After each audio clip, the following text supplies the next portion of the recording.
hockey because it is SJHL playoff time, and here we are. The long wait is over. Creighton Furniture Bomber playoff hockey is on the air. And the fans are so loud, and they're right on top of you, and so there's probably not another hockey environment like the Whitney Forum. Continuing over 70 years of Bomber action on 102.9 CFAR. They're going to be running out of moose legs. The quest is on for the Cantera Seeds Cup. Backhander! Lose Perkins, score!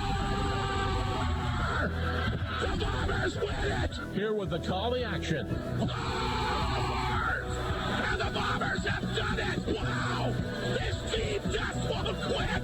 Voice of the playoffs. Watch out! We got all kinds of mayhem now! The one and 10 only. seconds. You know, that's why you're a legend. You know, the big R. How do you do? Mr. Rob Hart. And like they say, there's nothing like playoff time as we get set. Opening night of the SJHL playoffs, all four series will be ready to go, including an old familiar foe, the Flin Flon Bombers, the Humboldt Broncos, fourth time. And the last 5 seasons are going to meet. The Bombers have had the edge, winning all 3 of the previous series, but you know what? That means absolutely nothing this year. Totally different year, totally different teams, and it's, I think, a matchup a lot of people thought could happen, anticipated, and here it is, and it's really interesting. The Bombers, the second seed, had a great season. You take away October, one of the best teams in junior A hockey from November on. I mean, had that 26-game unbeaten streak in regulation, had the second best home record in the league, and a team that scored the second most amount of goals, gave up the second least amount. A lot of stats in their favor, but again, come playoff time, both these teams start fresh, and the Stallion Mike Slip with us up here in the broadcast booth again here tonight, Mike, and you know, normally you'd feel pretty confident, I think, in an opening round when you get the 7th seed. I don't think anything could be further from the truth. The matchup we're going to have here starting tonight, I think you talked to everybody, and you and I have talked about this in depth, actually, about Humboldt. They don't really seem like a typical 7th-place team, do they? No, and most of the teams in the playoffs probably could be higher than they are, but it's a new season, Rob, the old cliche, and you know, we talk about the Humboldt Broncos being better than they appear, but let's face it, the Flin Flon Bombers are a good hockey team, so that makes for a great playoff series.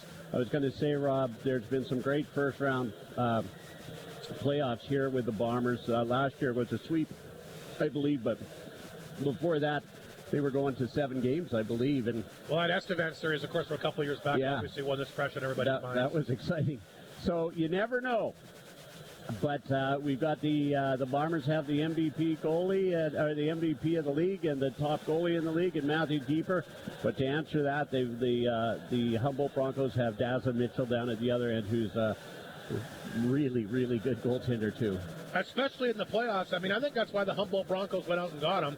They saw firsthand how good he was in the playoffs last year. They went that epic 7-game series with all kinds of crazy overtimes, and Dazza almost single-handedly beat the Broncos. That was a really good Humboldt Bronco team last year. Yeah. He's dialed in. It's interesting. They picked him up January the 10th. Since he's been with Humboldt, .936 save percentage. He wound up at .920 on the season.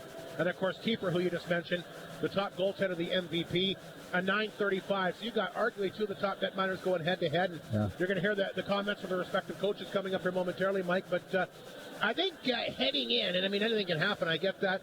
But I would sense that goals might be tough to come by both ways. Yeah, both are good scoring teams, though, Rob. But you're right. They with these 2 net miners, I'm not familiar with the Humboldt defense, but the Bomber defense is very solid. You know, they have to clear that front of the net, and so they got to give Matt Keeper a chance to see it, as they're going to do at the other end with Dazza Mitchell and the Humboldt Broncos. And the Bombers have to get in his face, because if he can see it, he's going to stop it, just like Matthew Keeper.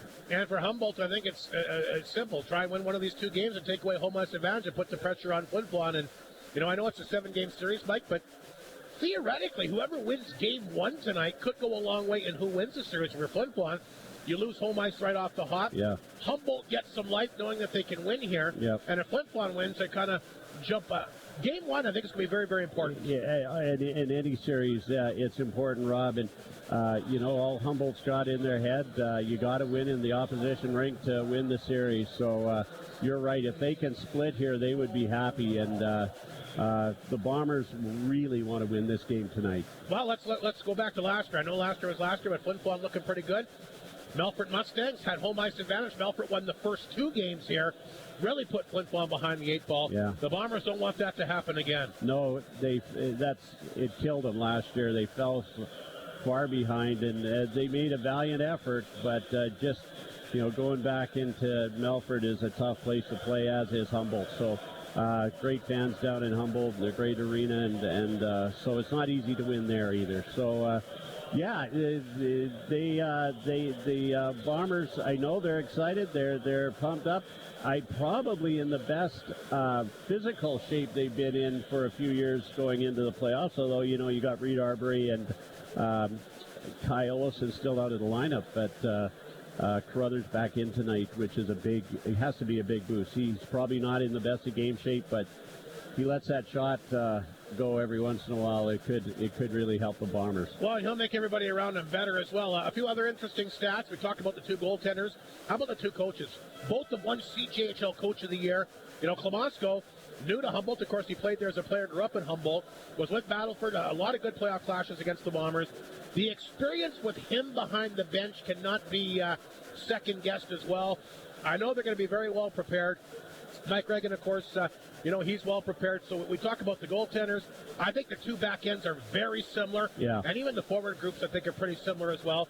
And even coaching. So many interesting matchups. Should be a lot of fun. And, of course, we're about 14 and a half minutes away from the opening puck drop.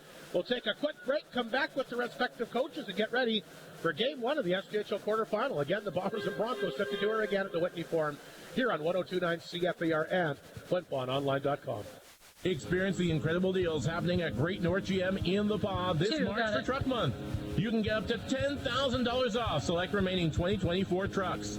They also have a full service center for spring tune-ups, tire rotations, and anything else your vehicle might need coming out of the harsh winter. What are you waiting for? Visit Great North GM in the PA, 212 LaRose Avenue, and see the amazing savings available in March. Truck Month on now, because it's always a great day at Great North GM. Bailey Homes provides ready-to-move homes as unique as your family. They'll be at the 1029 CFAR Trade and Leisure Show April 24th to the 26th to answer any questions you may have. From the quality of the build to the care of the move, let Bailey Homes make your dream home a reality. They have the experience bringing custom homes to the north.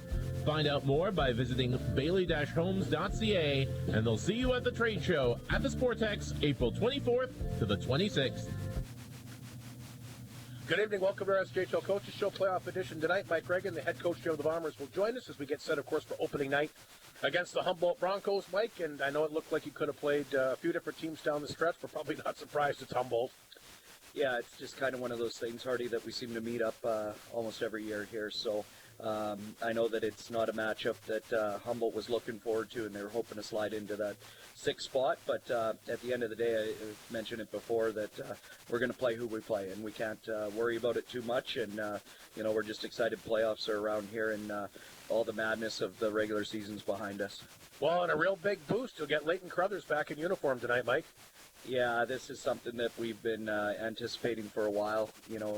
As soon as he got injured, we were looking at the calendar and doing as much homework as we could on how long it takes to rehab an injury like this. And we thought that it would be close, but you just never know with injuries. And thankfully, the people that we put him in touch with and the people back home that worked with him did a fantastic job. And I know that he's very excited to be in the lineup.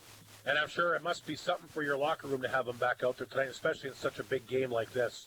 Yeah, it's definitely a morale boost. I think that not only is Leighton a great hockey player, but he's got a lot of experience and he's got great leadership qualities about him. And I think that that's sometimes just as important as the skill set that a player brings to the table. When he's on the bench, he's a calming influence. He's a mature individual, and I think he's going to do a good job at leading these guys and helping out and just being another piece to that puzzle.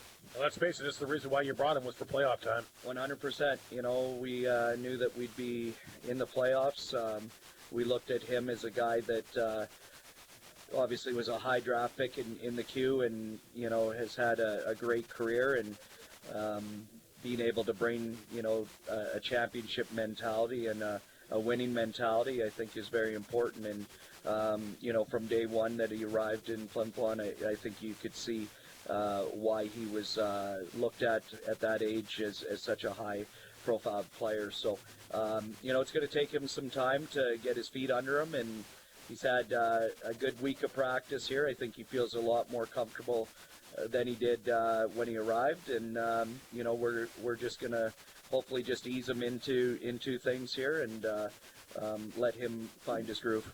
Well, here we are getting ready for Game 1, Mike, and I mean, everybody can throw their predictions out there and think what they're going to think, but in my opinion, I think goals could be tough to come by. I mean, you got obviously your guy, Matthew Keeper, who won the MVP and the top goaltender, and Daz Mitchell, who's always dialed in playoffs. I mean, you got one guy, your guy, with .935 save percentage. He's got a .920 save percentage. So I think goals could be probably going to have a lot of low-scoring games. Well, I would think that this is probably a premier matchup of goaltending.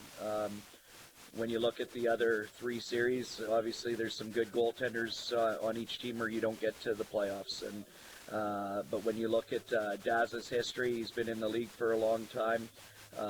He's always been really good in the playoffs for either Weyburn and, well, I guess Weyburn only.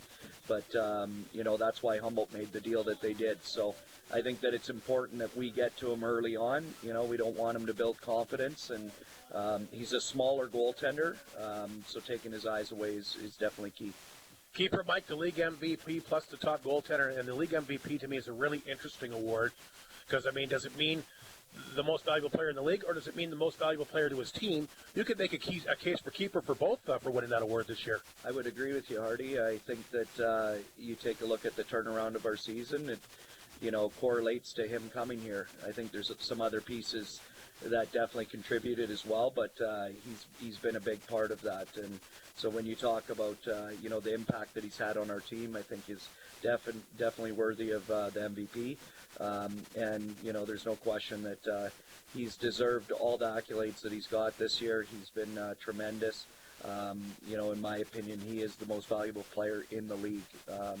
So it's a new season now. What he did in the regular season, nobody cares about right now, to be honest with you. Numbers are numbers in the regular season. It's what you do in the playoffs. So, again, a veteran guy that's been around a lot of key situations. Was a part of the Memorial Cup. Didn't play, but I think that there's some value in that as well, just being around a tournament like that, and we're hoping it pays off. Hometown crowds are always special to playoffs. Mike, I know you're really hoping to have the hometown crowd be a factor here tonight and be a factor in the series and hopefully throughout the playoffs. Well, typically when we're recruiting, Hardy, people look at a map and it's not an ideal destination, but we think that it's a great location when it comes to playoff time and teams having to come up here. So not only are our fans awesome, the building's got a great atmosphere to it, but not too many players like coming up that Hanson Lake Road without cell service. So it's something that is definitely on their mind when you got to sit there and think about the task at hand for 3 hours, and we want to use that to our advantage. One last thing, Mike, we talked about keepers play. What will be some of the other factors for your team in this series to get the job done? Well, I think anytime you want to have success in the playoffs, it comes down to discipline and defense. We can't take undisciplined penalties, and we definitely need to play tight defense. It's something we've preached over the last number of years, and you take a look at our goals against year after year, we're in the top 2 or 3, and we did a great job this year, finishing second, and I think if you gave us another 2-3 weeks, we would have ended up first, but we want to play tight defense. And I have to throw another question in there because this is coming from the fans, Mike. Fans out there want to know why assistant coach Chris Bordas did not dye his hair blonde like the rest of the players. Do you have an answer for that? Well, Bort is just such a wily vet and mature guy, and, I think that he wants to represent the organization in a professional manner. Well, a lot of people wondering about that, and there's your answer as we get set for Game 1 of this SJHL playoff series against the Humboldt Broncos. Thanks, Chris Mike. Good luck tonight, and good luck throughout the series. Here, thanks, Robert. Mike Reagan, the head coach of the Bombers, once again here on 102.9 CFAR and FlinFlonOnline.com. There's always delicious food items to try out at your local McDonald's at the Flin Flon Walmart location. Brand new to the menu include the cheesy jalapeno bacon quarter pounder, the smoky maple bacon breakfast sandwiches. How about something just in time with summer on the horizon? Tropical and watermelon lime fruit splashers and the peach passion smoothie. And how about another brand new menu item, the cinnamon swirl. Try one today, a buttery brioche roll swirled with cinnamon filling and topped with delicious cream cheese, brand new with the classic cinnamon taste. Your McDonald's location at Walmart, once again offering curbside pickup, so don't forget to download the app, collect McDonald's rewards for free food, sit and relax in the comfort of your own vehicle, and await your order. McDonald's, wishing the Flin Flon Bombers all the best through this year's playoff run. SJHL Coaches Show continues, playoff edition, joined, of course, by two-time SJHL Coach of the Year, Mr. Braden Klamoska, of course, the CJHL Coach of the Year as well. Here you are, another meeting with the Flin Flon Bombers in the playoffs. Braden, it'll be your first meeting as a coach. I know you played him a few times as a player. Many battles with the Battleford Stars. Does this one feel different this time? I don't think so, Hardy. Either way, I think there's probably a little bit more of a rivalry versus Battleford Flin Flon. I guess that way it might be a little bit different, but at the end of the day, we're going to build our own rivalry here, I'm sure, in the next hopefully 7 games. It'll be really interesting to see how Game 1 goes. You haven't seen each other since January. It has, there's been a lot of changes both sides. Really, there's been, throughout the year, we really have, both rosters have been, changed quite, heavily. So, it's going to be fresh, fresh faces, fresh, system type stuff maybe. It'll be really exciting to see. Some nights the Humboldt Broncos look really good, and some nights they've struggled. I know consistency. I know the last time I talked to you in January, that was a big concern. You thought, you have the players here to make it happen if you could get on some type of a roll. Your thoughts on how your team wound down the season? Overall, it was pretty positive for the most part. We had, some injuries that probably cost us a little bit, but overall was relatively happy, in the last 6 weeks and kind of grinded through it. So, I think it'll be, obviously a test that we haven't seen the last 6 weeks like your guys yourselves. I know, talking to Mike in past years, he thought sometimes it wasn't a bad thing to start on the road. Your thoughts on starting the road this time? I agree. Sometimes there's a little bit less stress, a little bit less pressure maybe. You get kind of acclimated to what playoff hockey is all about. So I think there's some positives there for sure. Well, and especially if you win one of these 2 games, maybe even win both games, it really puts them back on their heels, heading back to your building for obviously next week. Exactly, Hardy. That's obviously your hope and your plan, and that's kind of the thing that you're trying to strive for is to hopefully at least split. Been a lot of talk about Matthew Keeper this year. I guess there should be the league MVP, the top goaltender, but you got a pretty good goalie too in Dazza Mitchell, and 920 save percentage. He was right behind Keeper. I mean, 2 of the league's best. I mean, this is just my opinion, but I think goals could be tough to come by in this series. I agree. It's going to be tough. Both goalies have been, solid. Keeper's been, well deserving of the MVP. Obviously, it's changed your team around right when you guys got him, and it's going to be difficult to score some goals for sure. You've been here many times. A lot of your players have been as well. The noise, the atmosphere is always a factor. But saying that, it can be kind of fun to play in too, can it not? It can be, because when it's loud, you know that Flin Flon's all on top of you. But when it gets quiet, you've probably taken it to them a little bit maybe. So it's going to be exciting. Playoff hockey's always fun. You guys do a great job up here, with fan support and getting guys, fired up. It's always an atmosphere you live for. We mentioned obviously Dazza Mitchell will have to be good. What other things are going to have to go in your favor here in this series? Special teams we're going to have to be better on, especially in the power play side of it. PK's been solid. It's going to have to, score some goals in this series to have a chance. So that's a big one here, for sure. So looking for your power play to get going. For sure. And it's always a big factor, right? I mean, especially with goals going to be as tough to come by as they will be in this series. Definitely, yeah. Do you expect it to be pretty physical? I mean, I remember the 2 games in Flin Flon were really early in the year.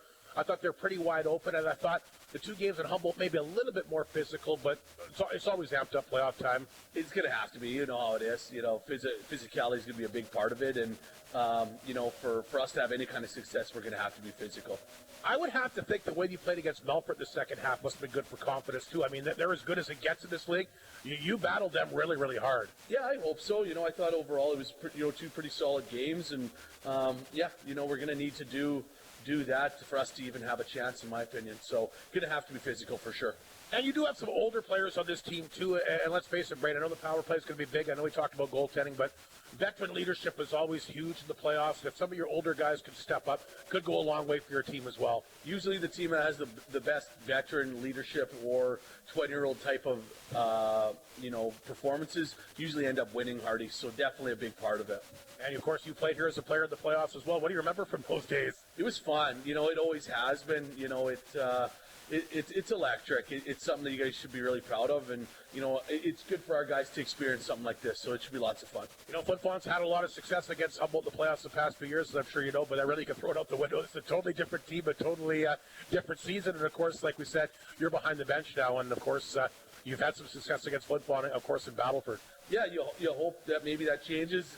Every year's so different, Hardy. You know, you can't worry about what's happened in the past. It's a new year, new opportunity for these guys, and you just hope they embrace it. And, you know, you forget about what's happened, you know, in the past. It's a whole new ball game this year. I know that you came right down the wire for you to finish seventh, but has Flin Flon kind of been on your radar screen for a while, thinking that this might be a first-round opponent? Always, yeah. You know, I definitely thought that this could be it, and for some reason, Hardy, I can't get away from you guys. So no matter what, it seems like we always meet up. I think Greg's and I texted. We played against each other every year in the playoffs since I've been a coach. So no different here. No, it certainly is. Great to see you, Braden. I'm looking forward to see what this Humboldt Bronco team can do. Should be a great series. Bombers and Broncos. And here we go again, hoping to have the playoffs. So thanks for this, and good luck to you and your team. No problem. Thank you.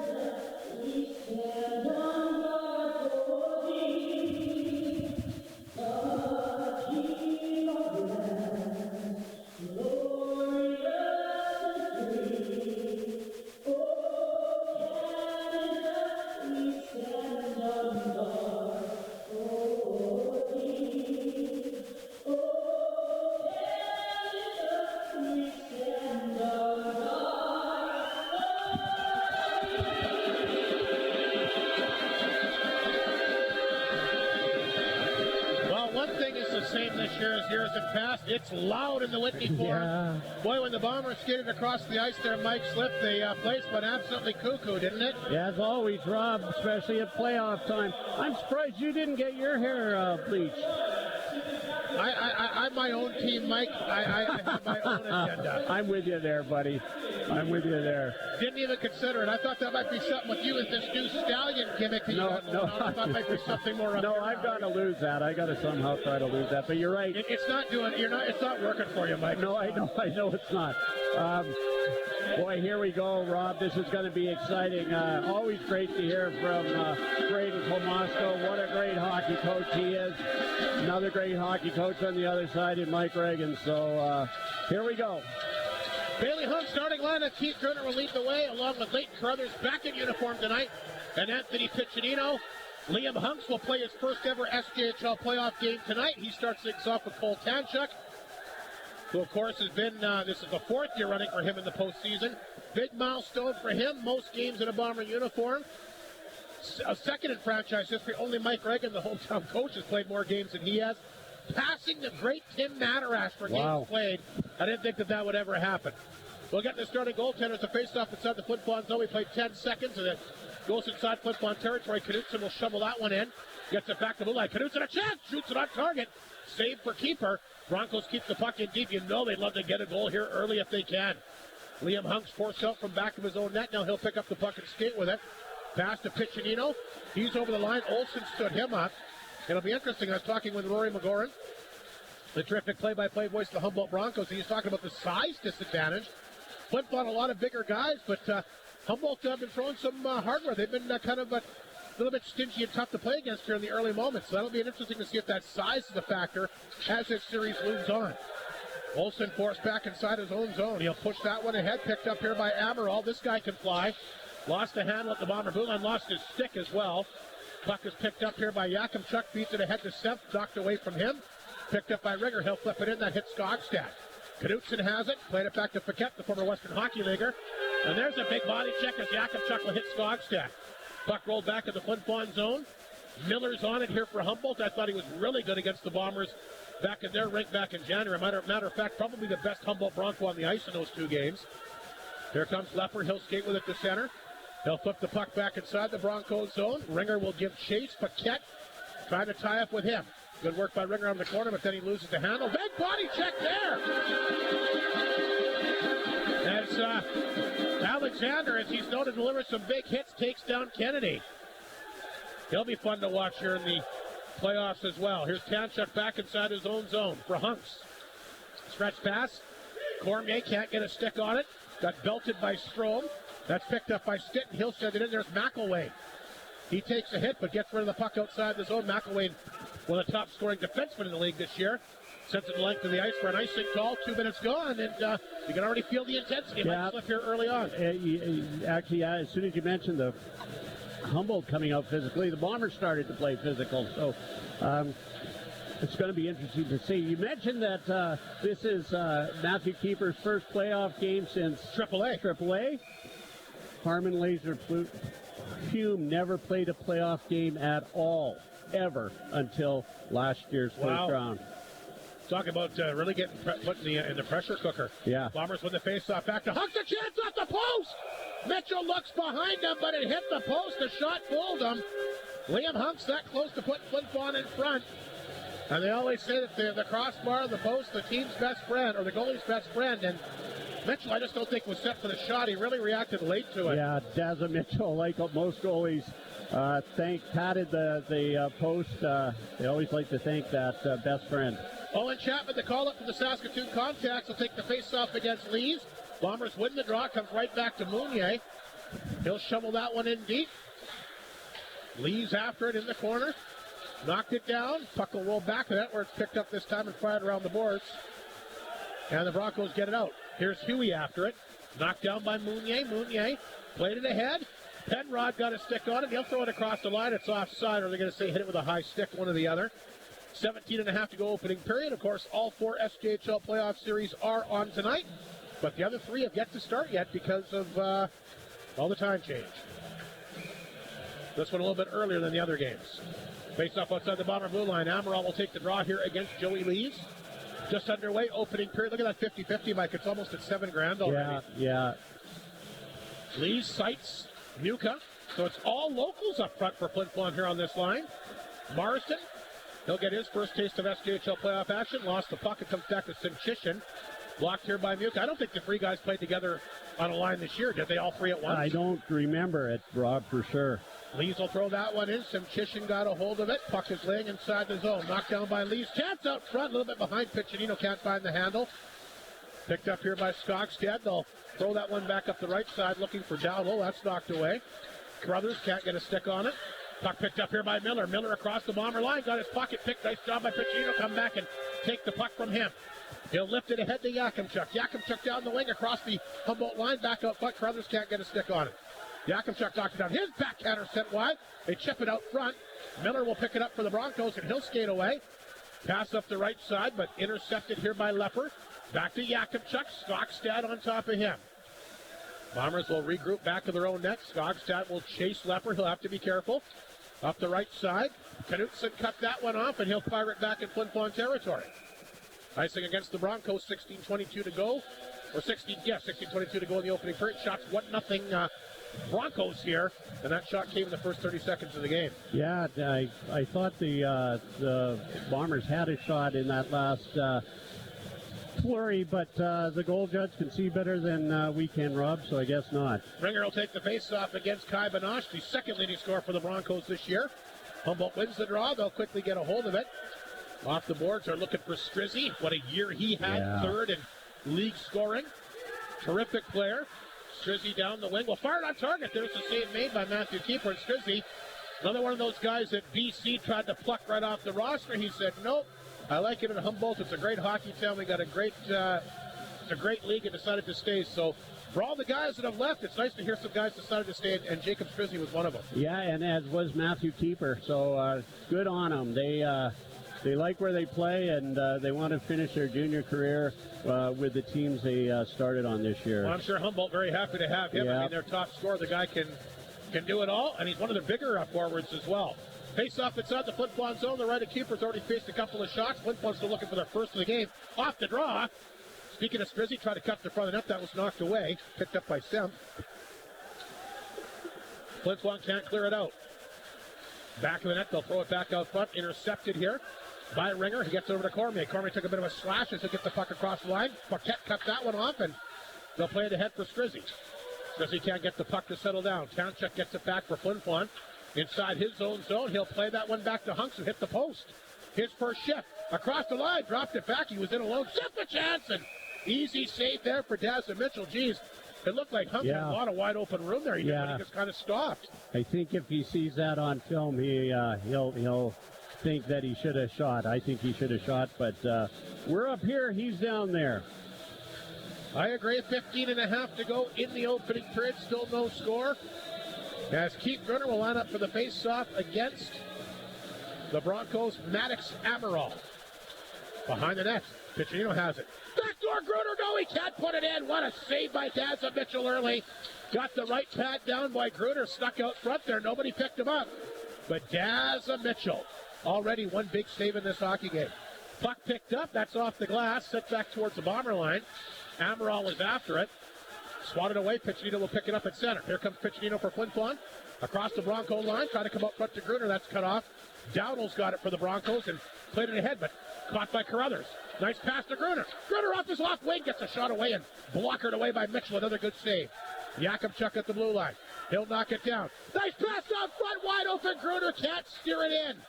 Flin Flon holds it in. Blue line for Leopard. Long shot. And gloved here by Dazza Mitchell as we've got a battle going at the side of the net here with Leighton Carruthers and the big defenseman Rodman. They're going to be keeping an eye on number 18 in this series, I guarantee you. Yeah, absolutely. They were going at it right in front, but that's what Leighton Carruthers brings to the team. A little toughness. Face-off back in Humboldt territory to the left of Mitchell. The local line out there of Lees, Buca, and Stitton. Flin Flon wins the draw. That's fired off the side of the goal. Rodman will pick it up for Humboldt around the boards and out. Oh, sorry, Marson got there, got off his skate, but Penrod got it right back. Played that to center. Mounier got a piece of it, got it back to Buca. He'll chip it back in, and Paquette, the Humboldt D-man, goes back of his own net. Around the boards it goes. Puck knocked down and picked up here by Huey as he'll tap that up the boards back in the Flin Flon zone. Marson back there. Played it ahead to Muka. Nice drop pass. Here comes Mounier to center. Mounier. Nifty move across the line, ripped out over top of the Humboldt net. There's Sights a chance from a sharp angle. That one hit Joey Lees, I believe. McElwain will dig it free back of the Bronco net. Lees on top of him, knocked him to the ice. Lees looking for the turnover, throws it out front. Yakubchuk walks in and shoots it. Got blocked that time by Penrod. Huey can't clear. Bouncing puck inside the Humboldt zone. Flin Flon trying to get it.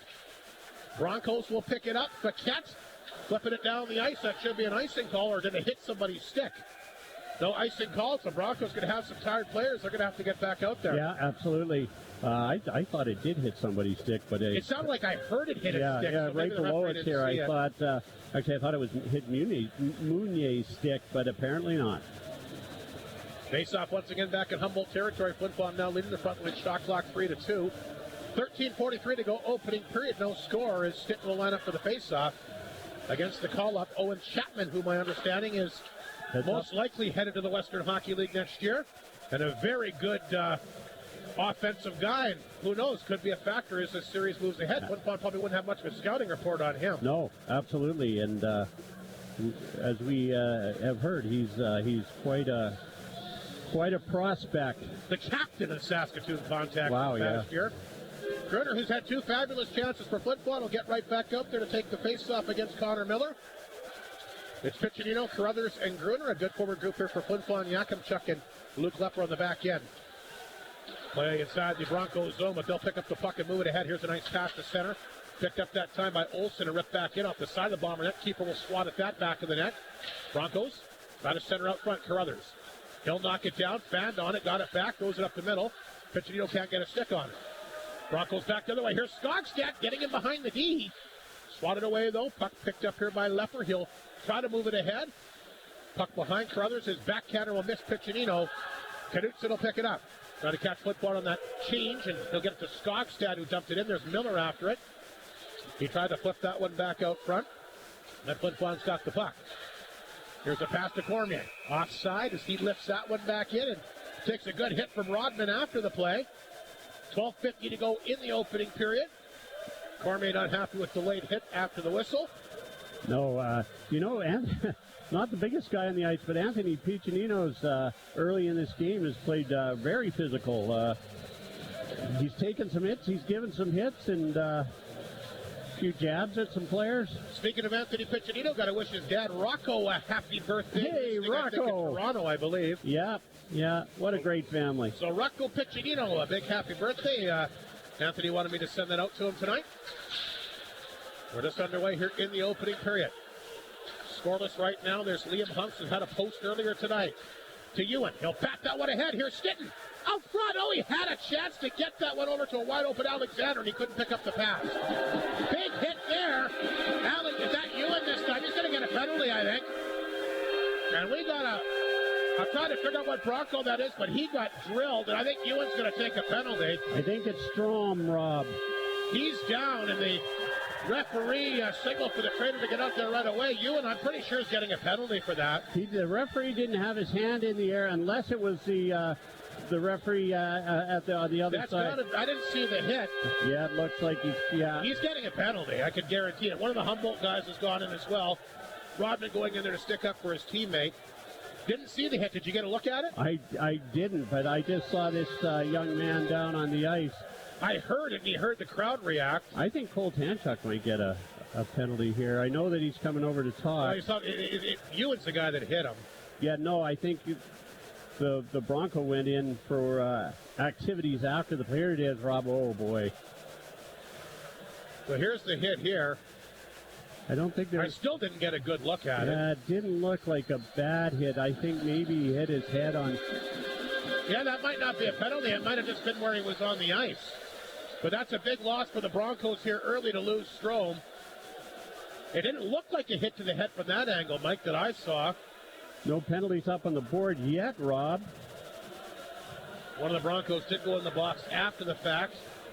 Like we mentioned, that is the big D-man, Liam Rodman. Hopefully. I think they got to send a bomber just because of the activity afterwards, but maybe I'm wrong. It doesn't show any penalties on the board. He might have got a misconduct, maybe. I'm not sure. Yeah, I wonder. No, it's a 5-on-4 here for Flin Flon. They just don't have the penalty up on the board. It's a Flin Flon's on the power play to start the game here. I don't know what the call is. Gruner going to take the face-off against Miller. You heard Brent Klobosco comment about special teams in the pregame. The Flin Flon Bombers will get the first power play chance here tonight. There's Carruthers out front to Gruner, and again he whipped on it. Another good chance for him. He's been in all the right places tonight, but has not been able to convert. Roughing Rob was a call. Lepper will feed that one ahead to Ringer. He's across the line, nicely done, poked away, and here comes Miller short-handed. Miller across the Bomber line. He'll hang on to it. His backhander towards the front of that. Keeper stop it. They'll give way to Lepper. Lepper will take off up the center. Drops it back. Here's Carruthers jumping at the plate. Shoots it. Oh, safety. Rebound. They can't jam it in. Gruner there again. Rebound picked up and fired down the ice by Knutson.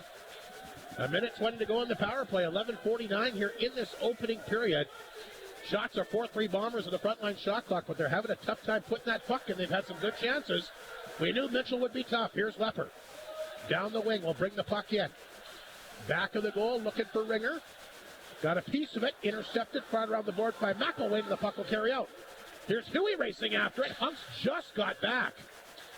Humboldt's a very good. Actually, both these teams are very good on the penalty kill. And both kind of struggle on the power play. The Bomber power play ranked 5th in the regular season at 20.2%. The Humboldt penalty kill very good. 84.6% ranked number 3. Here's Piccinino. Across the line. Along the boards to Cohen, sent back to Tanchuk. A shot. Another goal post for Lees. Piccinino will hold it in. Here's Piccinino to the blue line. Cohen sent, knocked it down. He'll rip it back into Joey Lees, and he'll fire it around the boards again for Tanchuk.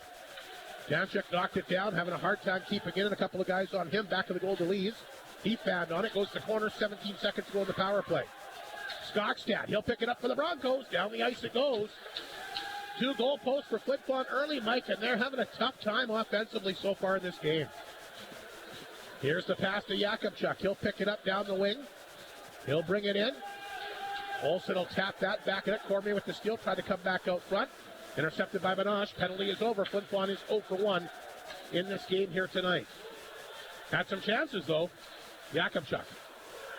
Guy draped on him, got it back to center. He's pumped off the play that time by Dowell. Morrison races backboard inside his own zone. Back of his own net.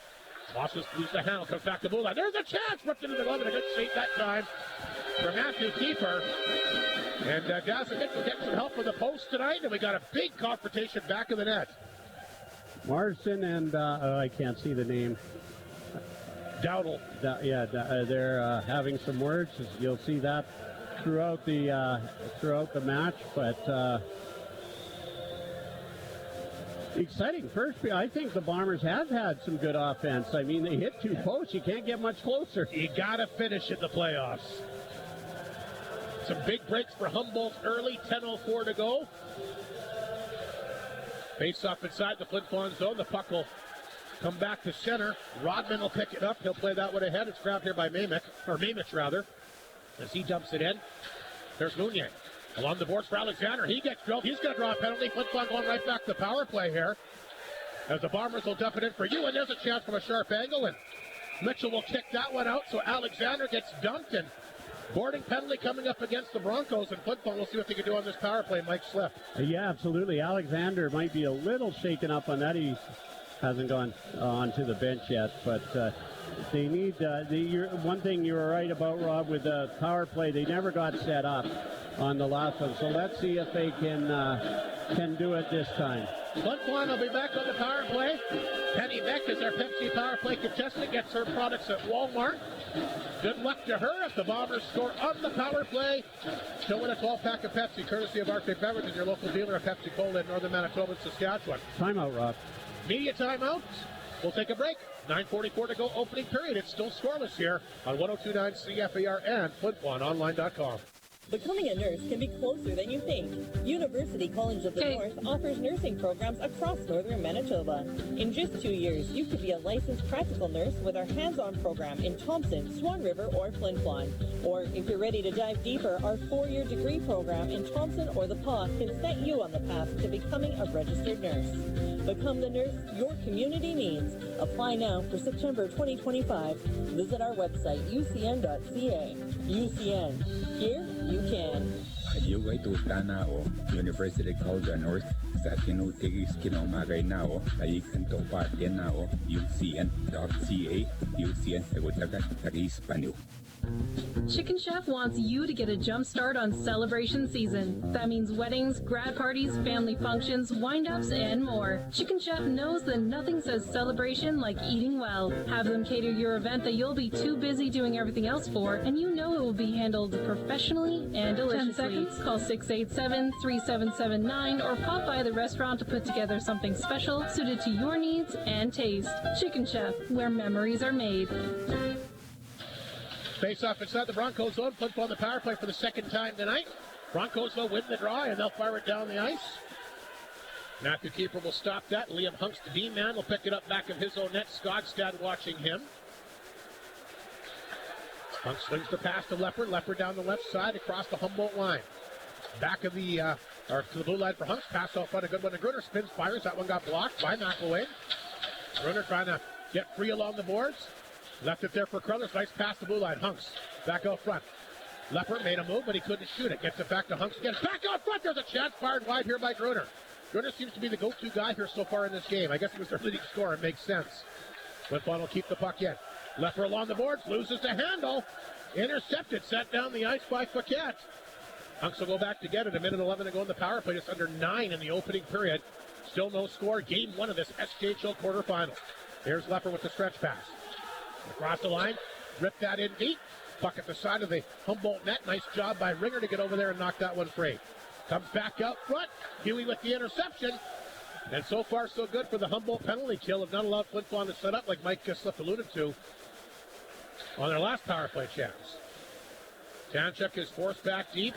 He'll swing that pass. Here's Piccinino down the left side, inside Humboldt territory, knocked away. Tanchuk can't hold it in. 35 seconds to go in the power play. Tanchuk forced back at his own blue line. Huey was on top of him, forces him to go back in his own net. Here's the pass to Piccinino. Drop that one back. Look out, Semp overskated it. And Huey will tap it back inside the Flin Flon zone. There's Semp. Forced back deep again. Great penalty kill by the Broncos. Here's the pass to Piccinino. Can he get across the line? He'll hammer it in. Lees, who was good the last power play, gets that one back to blue line, but it's intercepted. 2-on-1 short-handed. Here's Amaral and Skogstad. Amaral down the wing. Walked in, fired over top of the net. Great chance there for the Broncos. The penalty will come to an end. And boy, that power play, I don't think even got a shot on net. It's a good penalty killing by the Broncos. Flin Flon's 0 for 2 tonight on the power play. 7.5 to go opening period. Jakubczuk's got the puck for the Bombers at his blue line. Dropped it back to Mounier. Picked up by Cormier. Fanned on it. Got it in. Alexander back out there. He'll race after it's offside. And Miller goes over and takes a bit of a whack at him. I think Alexander, he threw that big hit early, so he's kind of on everybody's radar screen. Yeah. The Humboldt Broncos did a nice job of clearing the puck. It wasn't complicated. It was simple. Just clear it down the ice. And then they put some pressure on and made it hard for the Bombers to get rolling out of their zone. They just were all in good spots. Like, you know what I mean? They make sure that they covered every part of the zone, and Flin Flon just really had nowhere to go. Yeah, and then just rifled it down the ice and killed it nice, as you said, Rob, just a nice penalty kill there. Face off outside the Bomber blue line. As the Stitt will take the draw here against Banache. Broncos will fire it inside the Flin Flon zone. There's Jakubczuk around the boards. Dowell got a piece of it. Swatted away, and here comes Stitten outside the zone. Stitten in the center. His first ever SKHL playoff game. Throws it in deep. Intercepted by McElwain. He takes a big hit that time by Alexander. That's the front, they score! Red Ewan! Look at the Bombers on the board here.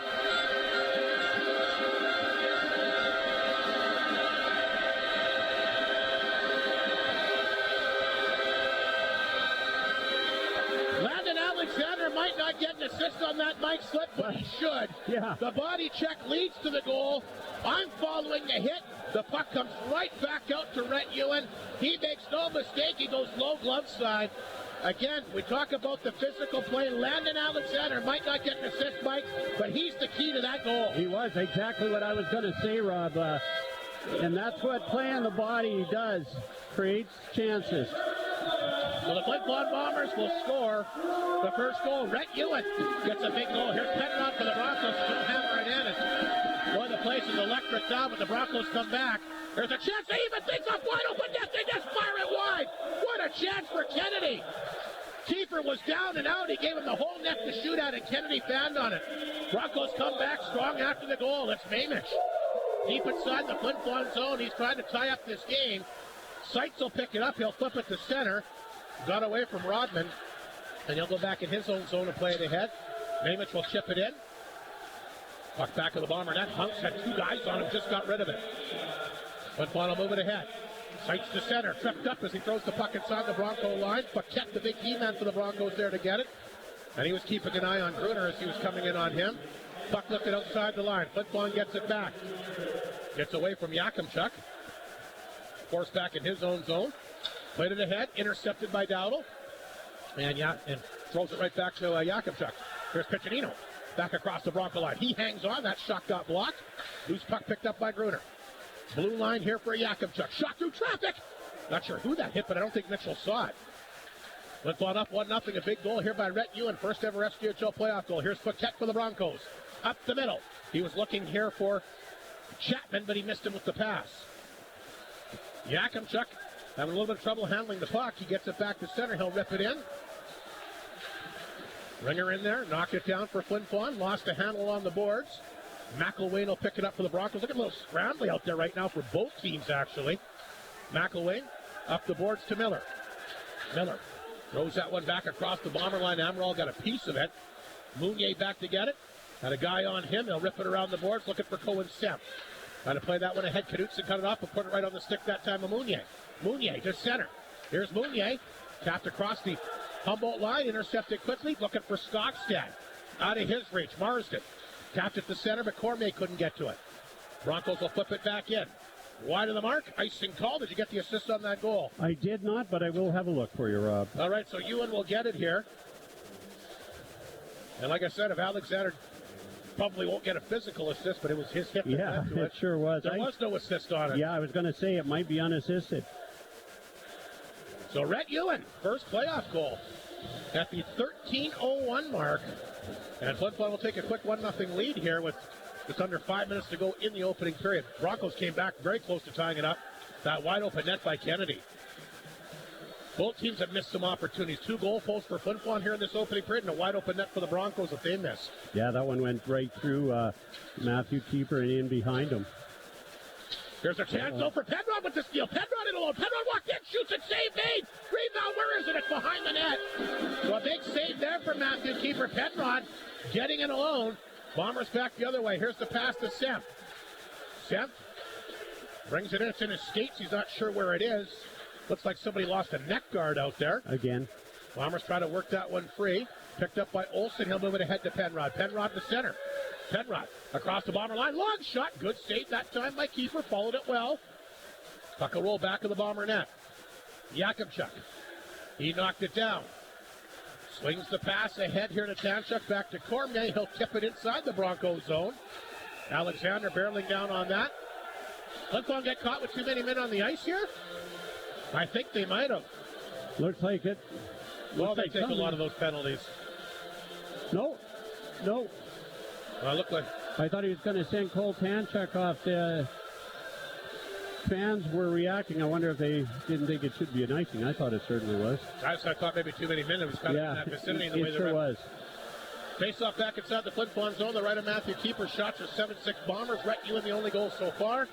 3.5 to play opening period as Kennedy lines up here for the face-off against the Bomber local product Stitton. Nice job by Kennedy to win the face-off, who had, of course, that wide-open net the last time he was out there. Here's Stitton. Back to center. On the boards, Alexander, a shot, ripped that one wide, glove side. Broncos will play it out. Back down the ice it goes. Icing called, and boy, Flin Flon has been physical. Rodman takes a good hit that time from Alexander.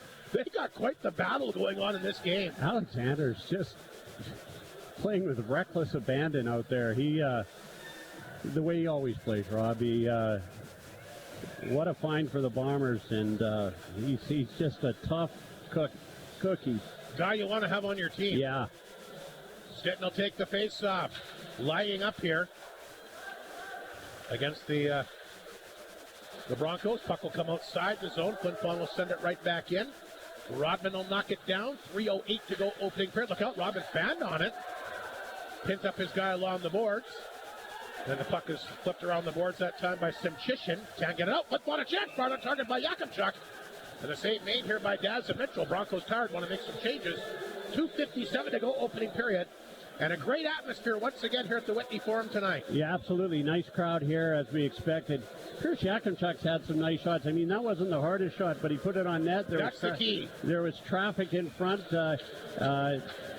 He reminds me so much of Cole Tanchuk, size-wise, and the way I think Cole Tanchuk does a great job of getting that puck to the net. He's not going to score for you, but he's going to get the puck to the net and hopefully create a scoring chance. Gruner waved up. Piccinino takes the draw against Miller. The Bombers do win the faceoff, but it's the Broncos that jump on it. Skogstad lost the handle.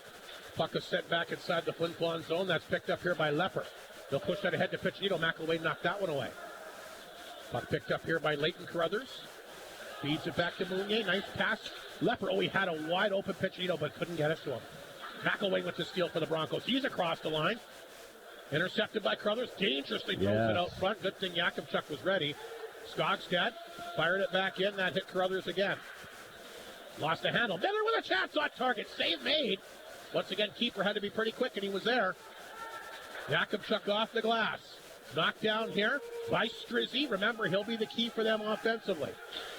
Gets it in for Skogstad. Puck down inside the Flin Flon zone. Squirts free. Here's Keith Gruner. Gruner for Flin Flon to center. Lost the handle. Banache took it from him. Carruthers lined him up. And the Bombers will send the puck back inside the Broncos zone. Less than 2 minutes to go. Here's Paquette. Press past the Strizzy. Here's Banash. Coming in. Makes a nifty move. He can't jam it in. He still has the puck, though. Keeper is down. Out front to Knutson, a chance. There's the save. Bombers standing around like they're in quicksand. And they do get it out. Boy, they've had a couple defensive breakdowns here in this game. Lucky it's still 1-0. Hunks will poke that one ahead to Seitz. Tapped away from Lees. We got Seitz knocked down. Here's Amaral for the Broncos. He walks in and gets a shot away. Off the glove that time of Keeper. Flin Flon kind of back on their heels here a little bit, really since the goal. Here's the backhand pass for Lees. Cut off by Rodman. He'll rip it right back in. Stopped back to that by Keeper. Down to 1:15 to go. Broncos now out shooting the Bombers 10-8. Here's Seitz. Lifts it ahead. Knocked down by Ringer. Ringer looking for a lane to shoot it. That got blocked. Puck picked up here by Kennedy. The former Estevan Bruin and Yorkton Terrier will bring it inside the Flin Flon zone. Crashing down inside the Flin Flon zone. Cormier gets it. Flipped it ahead. Oh, Ringer looked like he might get it alone, but a nice job by the Broncos to regroup. That was McElwain. Here's Penrod walking in a shot. A good off the blocker again. Another hard shot stopped here. Puck will get past Rodman down the blue line. The puck will roll back in the Humboldt zone. Semp on top of him. Gives it away to Ringer. Ringer with the interception. Wants it. Scores! Off the crossbar and in.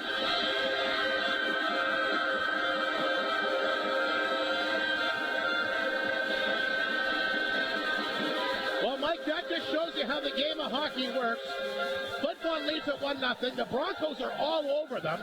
The Bombers are throwing the puck away. And as soon as Humboldt makes one mistake, one turnover, it winds up at the back of their net. Yeah, as the kids call it, bar down. But the Bombers' defense was dead on their feet, and they were able to get the puck out. Cole Tanchuk and his partner were able to get off the ice, and down the ice they went. Like you said, the Humboldt was all over them. Ryder Ringer, who had 28 goals in the regular season, gets his first to plus. We got a penalty coming up here late in the period with 23 seconds to go. They're announcing the goal. The Flin Flon's going to take a penalty. Looks like Lepper, the D-man's going to go. Semp was, of course, the guy that set that all up. So Lepper will take the penalty here for a high stick. And the Broncos will get their first chance on the power play. And their power play did struggle in the regular season. Ranked 9th this year at 18%. And, well, you heard Braden Klamosko's comment. If they're going to win this series, their power play is going to have to absolutely produce for them. Yeah. They got a great chance here late in the period as they'll get it back to the blue line. That's knocked down. There's a chuck puck set in. Save made by Keeper. Rebound picked up here by Miller. Tanchuk trying to take it from him. They'll rip that around the boards. Blue line for Paquette. A chance, a shot. Save is made. Puck is loose in front. The Broncos are after it. Flin Flon able to just get it out. Chrissy knocks it down in center. He'll hammer it back in, and Keeper will block her that in the corner. Steph will pick up the puck. And the Bombers will take a 2-0 lead to the locker room. And might be fortunate to be up a couple of goals. Again, that missed net by Kennedy, but again, a couple breakdowns. Of course, we saw the breakaway by Penrod and some other good chances as well. But Flin Flon, 2 goal posts. Nice to see them bury a couple chances after that. Yeah, the Whitney Forum staff are going to have to paint those posts and crossbars down there. Even Ringer's goal went off the crossbar, but best player on the ice right now is Matthew Keeper. He played a great first that breakaway save is big. Yeah, and we talked about it a lot. He tracks the puck so well, and he's shown that again so far tonight. But yeah, I think both teams want to tighten this up a little bit, and the power play for the Bombers really hasn't shown a lot yet, but we'll see what happens here coming up. But a very entertaining period, though, Rob. I thought it was scrambly in places, but that might be nerves. I thought the same. I thought the same that both these teams are going to be nervous for sure. The Humboldt outshot the Bombers 14-9, which makes sense. But they had a lot of good chances, and as I say, Matthew Keeper, best player on the ice. So it's so far so good for Flin Flon. We'll take a break. The first intermission show for the Co-op straight ahead. This is SDHL Playoff Hockey on 102.9 CFAR and FlinFlonOnline.com. Hud Bay is proud to be a sponsor of this Bomber broadcast. Okay. From donations for bursaries, hockey schools, clubs, community events, charities, and so much more, Hud Bay has supported our community with dedication and generosity, contributing to events and organizations. Hud Bay thanks the people of Flin Flon for their continued support. The North of 53 Co-op is proudly Canadian, not only serving Canadian customers, but working with their Canadian suppliers. And it starts at the grassroots. The Co-op partners with farm families who manage the care of their operations so you can feel good with what you serve to yours. Meats, fruits, and vegetables, raised, grown, and produced by Canadians for Canadians, can be found at the North of 53 Co-op. You're at home there. Hot honey. Huh? Last one. Wait, who are you calling honey? The new hot honey chicken sandwich from KFC. That signature filet topped with 100% pure honey and chili peppers plus crispy jalapenos. Sweet with heat. So you see, when you were... And then 10 seconds? It was all a comedic misunderstanding. But there is no misunderstanding. The hot honey chicken sandwich from KFC is so good. Well, that sure sounded good, I must admit. Alrighty, first intermission show for the North of 53 Consumers Co-op. Let's recap the first period scoring summary. Bombers, a couple of goal posts early, looked like a little hard luck, but they're able to get a couple in.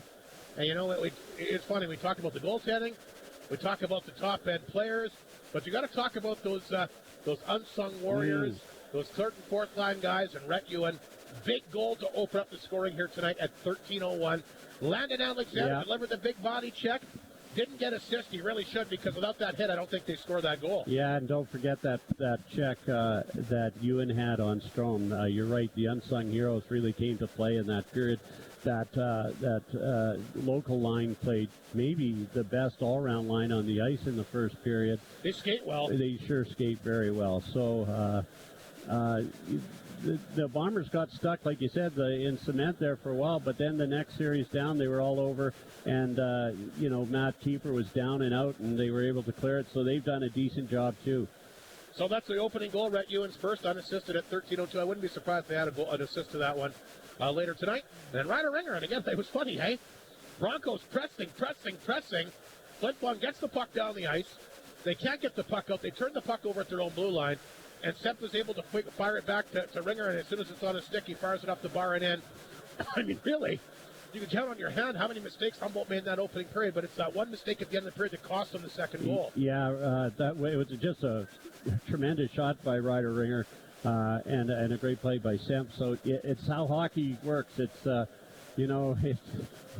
we talk about it a lot, that the play is in the other zone, with some good chances, then all of a sudden it turns around and boom, it's in the net. So I thought it was a good period, not the best period played by both teams, but it was a good game and period, and I think it was nerves, like you said, Rob. So it's going to be interesting to see how they come out in the second. Well, the Bombers will take the 2-0 lead. Again, Ewan and Ringer both have their first of the playoffs.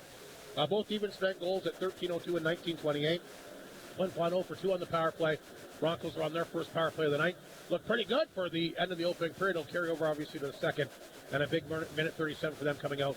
Their first chance at the extra attacker tonight. So that is the story after one in the regular season anyway.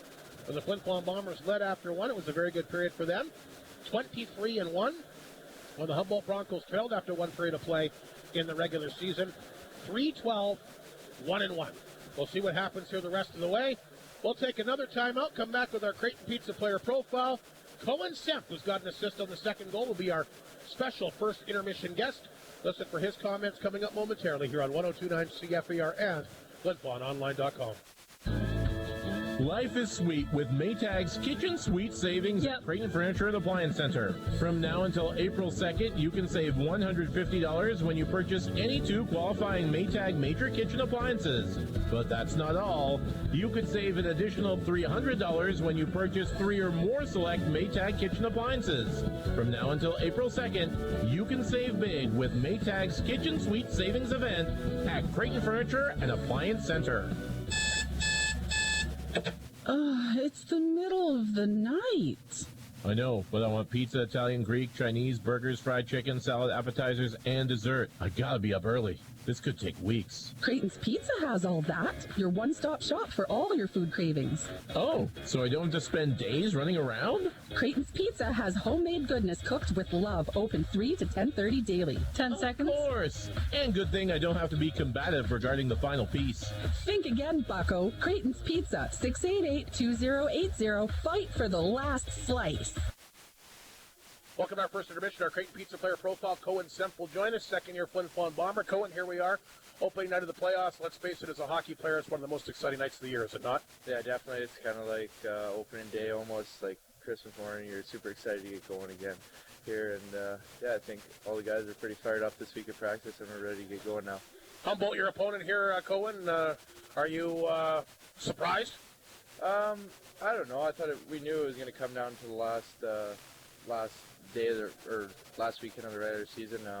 We knew it would be between Battleford or Humboldt. I thought Kindersley would probably get a game from Battleford, but they didn't. So we got Humboldt. So I wouldn't say I'm surprised, but I thought maybe we'd probably played Battleford. But it is what it is. Your preparation is the same regardless of who you play, right? Yes, for sure. Well, let's talk about the season that you've had. I mean, you're coming off your first ever SJHL hat trick. A nice way to wrap up the season for you. Yeah, that is. I needed to have a bounce back game. I probably played one of my worst games of the year in Larange the night before, so I knew I needed to bounce back the next night. So not only did you get the hat trick, you assist on another goal as well. So a great game for you. And did you I mean, I know you've had some good games, and obviously you've got quite a bit of experience under your belt now. But did you need a game confidence-wise heading in the playoffs personally? I don't say I needed one, but it definitely helps. Like I felt like I'd been playing pretty good before, but I think that game just gives it that extra boost to your confidence going into the playoffs. Speaking of that big boost for your team, Leighton Carruthers back in uniform tonight. What does that mean for your group? It means a lot to us. He's a great leader, brings a lot, does a lot of little things right for us, and just kind of a calming presence and a veteran presence out there for us. And a big physical guy, too, which would maybe create a little bit more room for you guys. Yeah, definitely.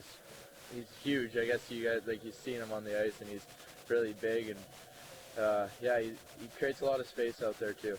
And I think the one thing that typical of a four-year major junior guy, how smart he is on the ice. Yeah, he does. He makes a lot of the right plays. He can make all the plays, and like I said, he does a lot of the little things right.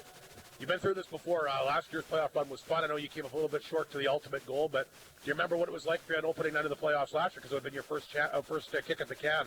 I remember a little bit of it, but it's that playoff run's all kind of a blur now. I think I remember more about the ending than anything else because of what the result was.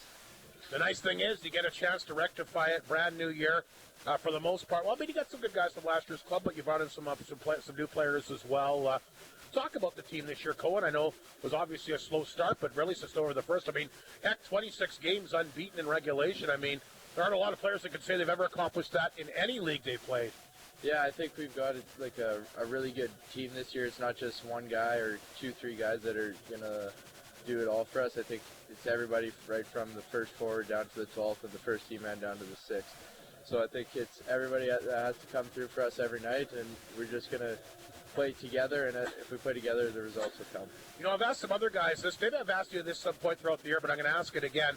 Is this group tougher to play against this year than maybe, because you had a lot of talent last year, you could score a lot of goals. Is your group tougher to play against this year than you were last year? I think so. I think we're better defensively. We might not score as much, but because we might not have, I guess you could call it the firepower that we did last year, but I think we get scored from throughout the lineup more, and we do not get. I feel like better. We're better defensively than we were last year. Well, one thing's for sure, it's 4 really well balanced lines here. Yeah, it is. We can rely on any line at any time in the game, and everyone seems to come through when we need it. You haven't seen Humboldt for a while. You haven't played him since January. You think there'll be a little bit of a feeling out here for the first 10 minutes? No, I think both teams will be pretty jacked up and ready to go here. I don't think it'll take too long for the emotions to get into the game here. Especially with the crowd, right? Yeah, definitely. The crowd feeds into that. I mean, and we saw how big of it. Well, they've been a big factor in all these playoff runs the last few years, but you got a chance to really notice that last year. Humboldt, a team that doesn't score a ton really either, but they got some players that you really got to be careful of. Yeah, they do. They've got some pretty dangerous forwards that can make you pay if you don't key in on them. 2 of the best goalies going head-to-head. Do you think it's safe to say that goals are going to be tough to come by for both teams in this series? Yeah, it's playoffs. Everything, the ice gets smaller, and goals are tougher to score. You got to go to the blue paint to score. Quickly, before we let you go, biggest moment for you in your hockey career could be any level, any team you played for. We'll go with my first SJ hat trick last game. How about what you did at the World Junior A Challenge? Yeah, that's up there too. The bronze medal game, having 2 goals in that game was pretty big too. So a couple big moments there. So are you going to pick those as your 2 best Bomber moments as well? Yeah, probably. If there's another hockey moment for you out there somewhere before you came to Flin Flon, what would it be? I'll go with winning in spring hockey. We won the Havoc tournament in Calgary. That's a good moment as well. Quickly, last question. Are you happy?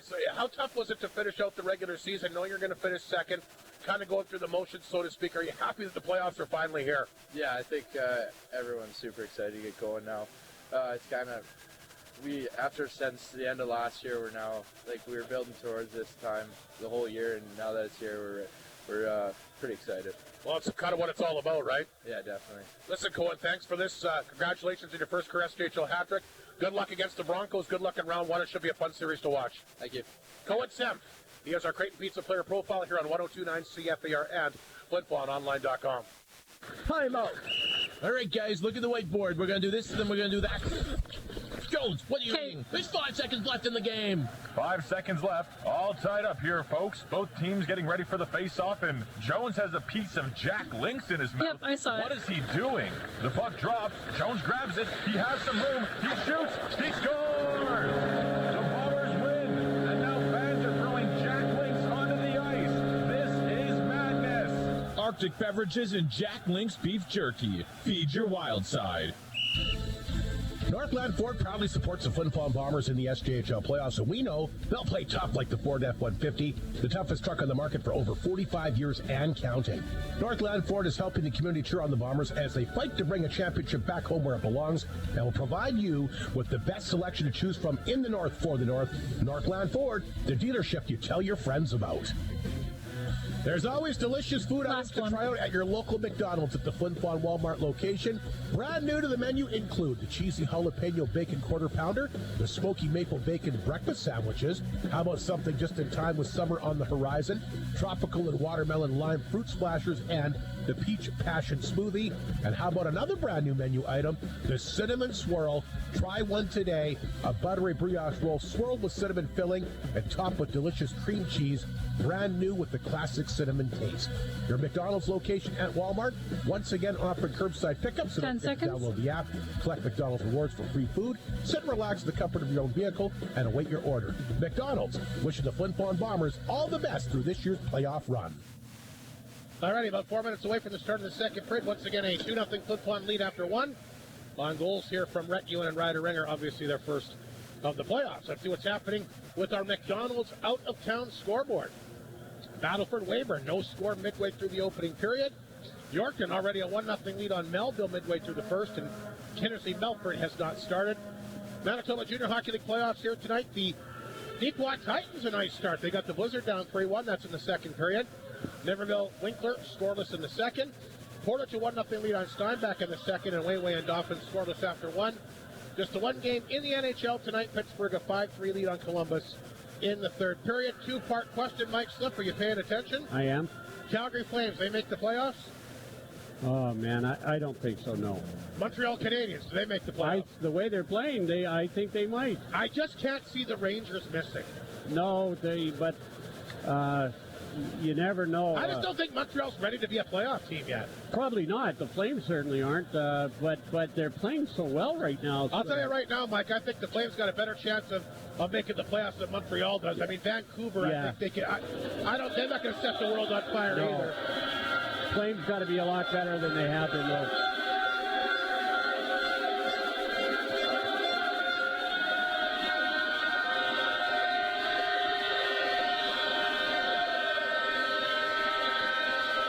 Good opening period for Flin Flon, a good opening period for Matthew Keeper, like Mike indicated, and a big minute 37 on the power play to start things off. The Humboldt power play generated a couple of chances there late in that opening period, Mike. They sure did, absolutely.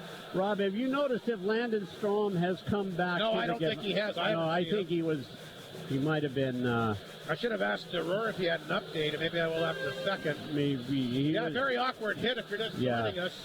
Rhett Ewan caught him, and he was just went awkwardly in the boards and went down, and hopefully he's okay. That's another guy who got a good first period, is Rhett Ewan. He got the 1 goal. So we're underway in the second period. Broncos on the power play, like we mentioned. And Paquette will have to go back and get the puck inside his own zone.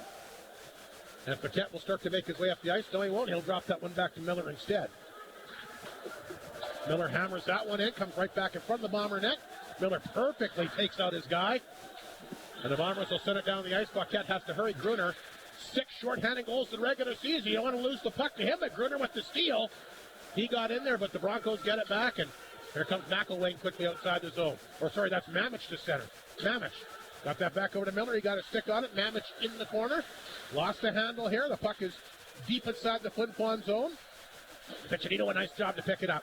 He'll flip it ahead.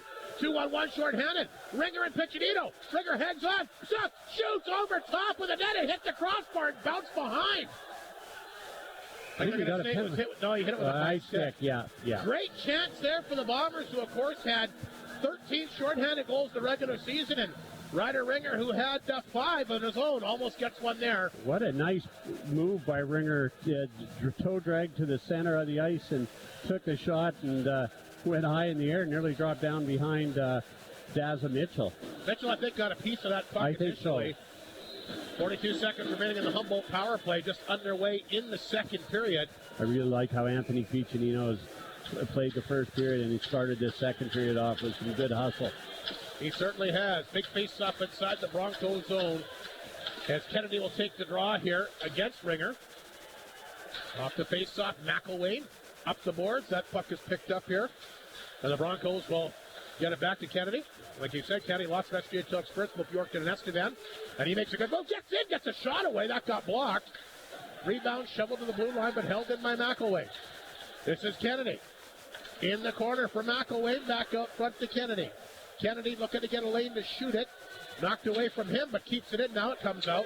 Piccinino goes down. McElwain will get it back at center. 10 seconds for the Humboldt power play. Here's McElwain. Nice pass to Amaral. He's across the Bomber line. Hunk's caught up with him. Puck rolled back in it. We got a Bronco down. Here the Bomber on top of him. Puck picked up by Hunks off the boards. Leper on the box, and Humboldt is 0 for 1 in the power play. Isaac against the Bombers with 18 to go, just underway in this second period. A 2-0 Flin Flon lead. Both the goals in the opening 20. Yeah, absolutely. That one, that was close to that icing to the end of the penalty, but Bombers did the right thing. And they had a play earlier where they didn't clear the puck very well, and that's exactly what the Humboldt Broncos were doing on their penalty kills, were just firing that puck out of their zone and not giving the Bombers a chance to set up. Bombers got to get another guy on the ice here. Here he comes. He's going to take the face-off. It can't be Gruner. He wasn't out there. They got to send a guy that was out there. Lees wasn't out there before either. Interesting on the icing call. Maybe Lees was out there. I don't remember seeing him. He must have been, I guess. Benosh will take the draw here against Stitton deep inside the Flin Flon zone. To the left of the goaltender, Matthew Keeper. I think a lot of guys jumped early there, and that's why it's blown down.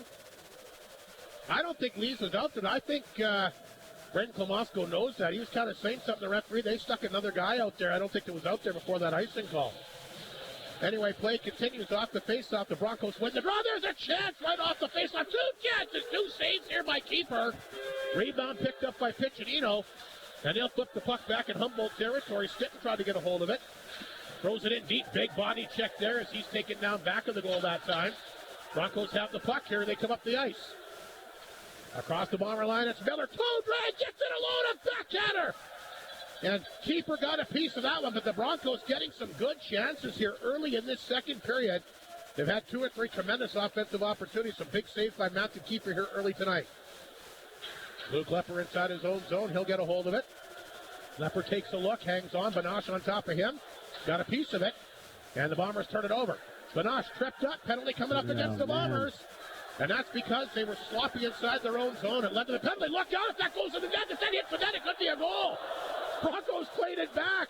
I've seen that happen once, and it was actually a playoff game against Flin Flon and Humboldt back in the early 2000s. It's all right. I think I saw it. And that was close to going. Could you imagine if that would have went in? Yeah, I saw it in the NHL once. I believe it was a long time ago. I thought it might have been the Washington Capitals put it in their own net, but that was very close. Broncos flip it back. There's nobody there, and Bombers gave the puck up twice, and that's exactly what caused that penalty. Yeah. Coming out of their zone, you can't.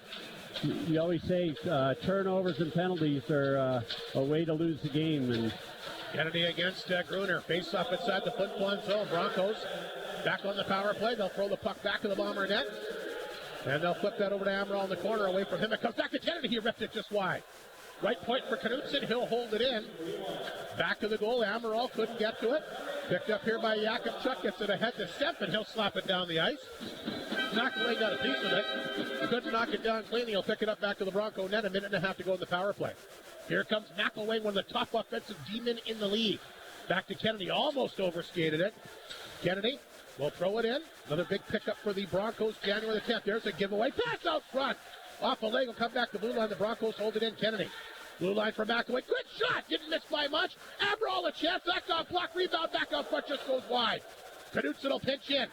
Blue line it goes. Kennedy, the Broncos, a nice power play tonight. McElwain. That pass goes nowhere. Knutson wasn't expecting it. And the Bombers will get lucky and get it down the ice. A minute to go in the power play. McElwain back to get it. 16-15 to play second period. The shots are 18-10 Broncos. Here's the draw pass. Quickly picked up at center ice. Look out, falling down and blowing a tire as he steps across the line that time was the Broncos' Banache.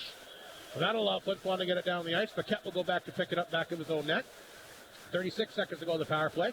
Here comes Paquette. Dropped it back to Miller at center. Miller inside the Flin Flon zone. Rips it in deep. Mamich in there. Couldn't knock it down, but he had some support. Puck hit a leg. Bouncing puck. Flin Flon can't get it to settle down. Lees will get a hold of it. He'll dump it back to his own net. Lepper gets it. And he'll get it down the ice as Paquette got a piece of it. 15 seconds to go in the power play. Paquette will touch up back of the Bronco net. The former Western Hockey Leaguer Paquette will drop that one back. Picked up at center ice. This is Strizzy. Nice move there. Couple nifty moves. Strizzy still has it. Now it's taken away. And Alexander's out of the box. And the Broncos are 0 for 2 on the power play, but had some good chances. There's another chance. Skogstad on the board. Skogstad has it from his off wing. Skogstad knocked down. Nice body check that time by Mounier. Bombers get free on it the other way off the skate of Alexander. Can't knock it down off Gruner, rather, and puck will roll back down the ice. A save made by Keeper. Picked up by Marsden. Look out, throws it away in front of his own net. Skogstad on it. That got blocked. And another giveaway by the Flin Flon Bomber defense. Very fortunate to be ahead here 2-0. Here's Skogstad. Bronco, big attack. Ripped that into the glove. And Flin Flon, I don't like the way they're throwing the puck away tonight, Mike. Well, and I think Matt Keeper said, enough of this. I'm grabbing the puck. Get these guys off the ice. He gloves that and hangs on. That's a horrible giveaway. Broncos have had the edge of play in this game. Despite being down 2, 19-10 is the shots in favor of the Broncos so far tonight. Flin Flon, just one shot in the second period. Big face-off back inside the Flin Flon zone. Kennedy will take the draw here against Ryder Ringer, who, of course, has got one of the 2 Flin Flon goals tonight. Off the face-off, the Bombers win the draw. They've got the puck. That puck shall go up and hit the score clock, so they'll blow that down pretty quickly. 14.5 minutes remaining in the second period. Once again, all 3 other SJHL games are underway. We'll keep you up to date on those. Melville Yorkton now even at 1 in the opening period. Melford Kindersley just underway. It's scoreless. Battleford's taken a 1-0 lead on Weyburn. Broncos win the faceoff. Another puck set towards the front of the Bomber net. Picked up by Semp. Around the boards it goes to Cormier. He lost it. McElwain stole it. Boy, good pressure by the Broncos. They've been the hungrier team in this second period. Semp loses his stick. Penrod picked it up. Penrod a chance, shoots it. Keeper looking behind him, but he's got it. And another great save here by the Bomber netminder. It's all him in this second period, Mike. It's all him and the Humboldt Broncos creating takeaways from the Flin Flon Bombers. The Bombers are just handing the puck over to them, and it's going to come up and bite them sooner or later. They got to get this under control. Miller to take the face-off against Ringer back at the Flin Flon zone, the right of the netminder. Matthew Keeper, the shots are now 20-10 Broncos, doubling the Bombers in shots here in game number 1. And they've had a really strong second period. There's Lepper. Feeds that puck back to Cormier. He'll lift that one ahead. Olsen got a glove on it. Picked up by Semp. He found on it, but gets it back to Ringer. He's across the line. Good move by Ringer along the board. Ringer hangs on. Back the blue line. Knocked down by Lepper. His shot. Picked up at the side of that by Ringer. Back out front. Chats in front for Semp, but he whiffed on it. Puck picked up here by Chapman. Back to Mamich. Ahead to Miller. Across the line. Ripped that off the post. Broncos that close to getting back in a goal post for Humboldt now. There comes Cormier racing after it. Bouncing puck. Can he get it to settle down? He loses the handle, but Ringer in there to get it. Here's Ryder Ringer. Ringer hanging on. Shoots it. Save made here by Mitchell. Puck is laying back of the Humboldt net. I almost forgot he was playing net for Humboldt. It's been such a long time, so the Bombers had a shot on net. Paquette will pick it up. And he'll get it back to center and lift it back inside the Flin Flon zone. Keeper stopped that one. Over to Tanchuk. Here's Muka. He'll take the pass. Muka to center ice. Sends it back inside the Broncos zone with Seitz in pursuit. He got knocked off the play. Lee's back there, and he got turnbuckled that time. And he goes down, and here's the pass out for Strizzy too far. Cut off by Tanchuk. He'll get it out. Lees comes back to get it, brings it inside the zone. And now he'll flip it back to the Bomber net. Tanchuk has it. Swings the pass to Hunks. Nice pass to Lees. Lees to center. Dropped it back to Seitz. Long shot into the Mitchell, no problem. They'll reach up and grab that one and hang on with 12:43 to play in the second period, but not a good second period so far for Flin Flon. No, the Bombers have had two good scoring chances. One was the Ryder Ringer, and one was the Humboldt Broncos nearly scoring on their own net. Their short-handed chance was their best chance in this game. In the second period anyway. Yeah. And you're right, the Broncos almost that malfunction at the junction there. It almost went in the back of their net. So another face-off inside the Humboldt zone. Kennedy will take the draw once again. Gets it back. Here's a chance for Flin Flon off the face-off. Fired on target that time by Carruthers. And Carruthers has played well. He's been fairly physical. I mean, he had a very, very bad injury to his shoulder, and this being his first game back, he's played a fair amount. He's had some great shots. He had a great wrist shot in the first period. And that's what Leighton Carruthers brings, is that howitzer. Miller will go to take the face-off this time. Flin Flon does win it. They'll get it back in tight. There's Piccinino. Had some good moments in the opening period. He'll knock it down, spinned away from McElwain. Piccinino's had a really nice game tonight. And he tries to get free. McElwain loses his glove. Couldn't stop Piccinino. Chance back at Gruner, trying to drop that in. There's a save by Mitchell. A couple saves to get the glove on that one. Carruthers out front. Piccinino taken down here by Miller. But a great job by Anthony Piccinino. He was the spark plug on that sequence. Anthony Piccinino, you mentioned, he's played a great game. I think he's just always in it, and he always seems to come out of the fray with the puck. And he, as I said, he's been throwing the weight around. He's been getting hit a bit, but Anthony Piccinino celebrating Rocco's birthday, having a great game. Gruner to take the face-off as he'll line up here against Huey. Bombers off the face-off, get that in tight for Piccinino. Along the boards it goes to Gruner. Huey has him tied up. Gruner trying to kick the puck free. Puck grabbed by Carruthers around the boards to Mounier, who somehow is able to keep it in with Mamich all over him. Nice job by Mounier. Now Mamich has him pinned up along the boards. Huey will pick it up to the blue line, held down by Piccinino. He'll fire it on target, and Mitchell gets his right pad on that. Broncos will flip it outside the zone. Mamich was looking for it in midair. Mounier back, and Flin Flon, did they get caught this time? No, and maybe not. I think it's either icing or, I think he went it was over there icing. to the bench. 11:50 to go, second period. I'm not sure what the referee's chatting with somebody in the Bomber bench about something. Anyway, the face-off will be back inside Humboldt territory. The right of Daz and Mitchell. 20-15 now the shots in favor of the Broncos, but it's a 2-0 Flin Flon lead. Stinton will take the face-off against Skogstad. Off the face-off. Bombers get that one in deep.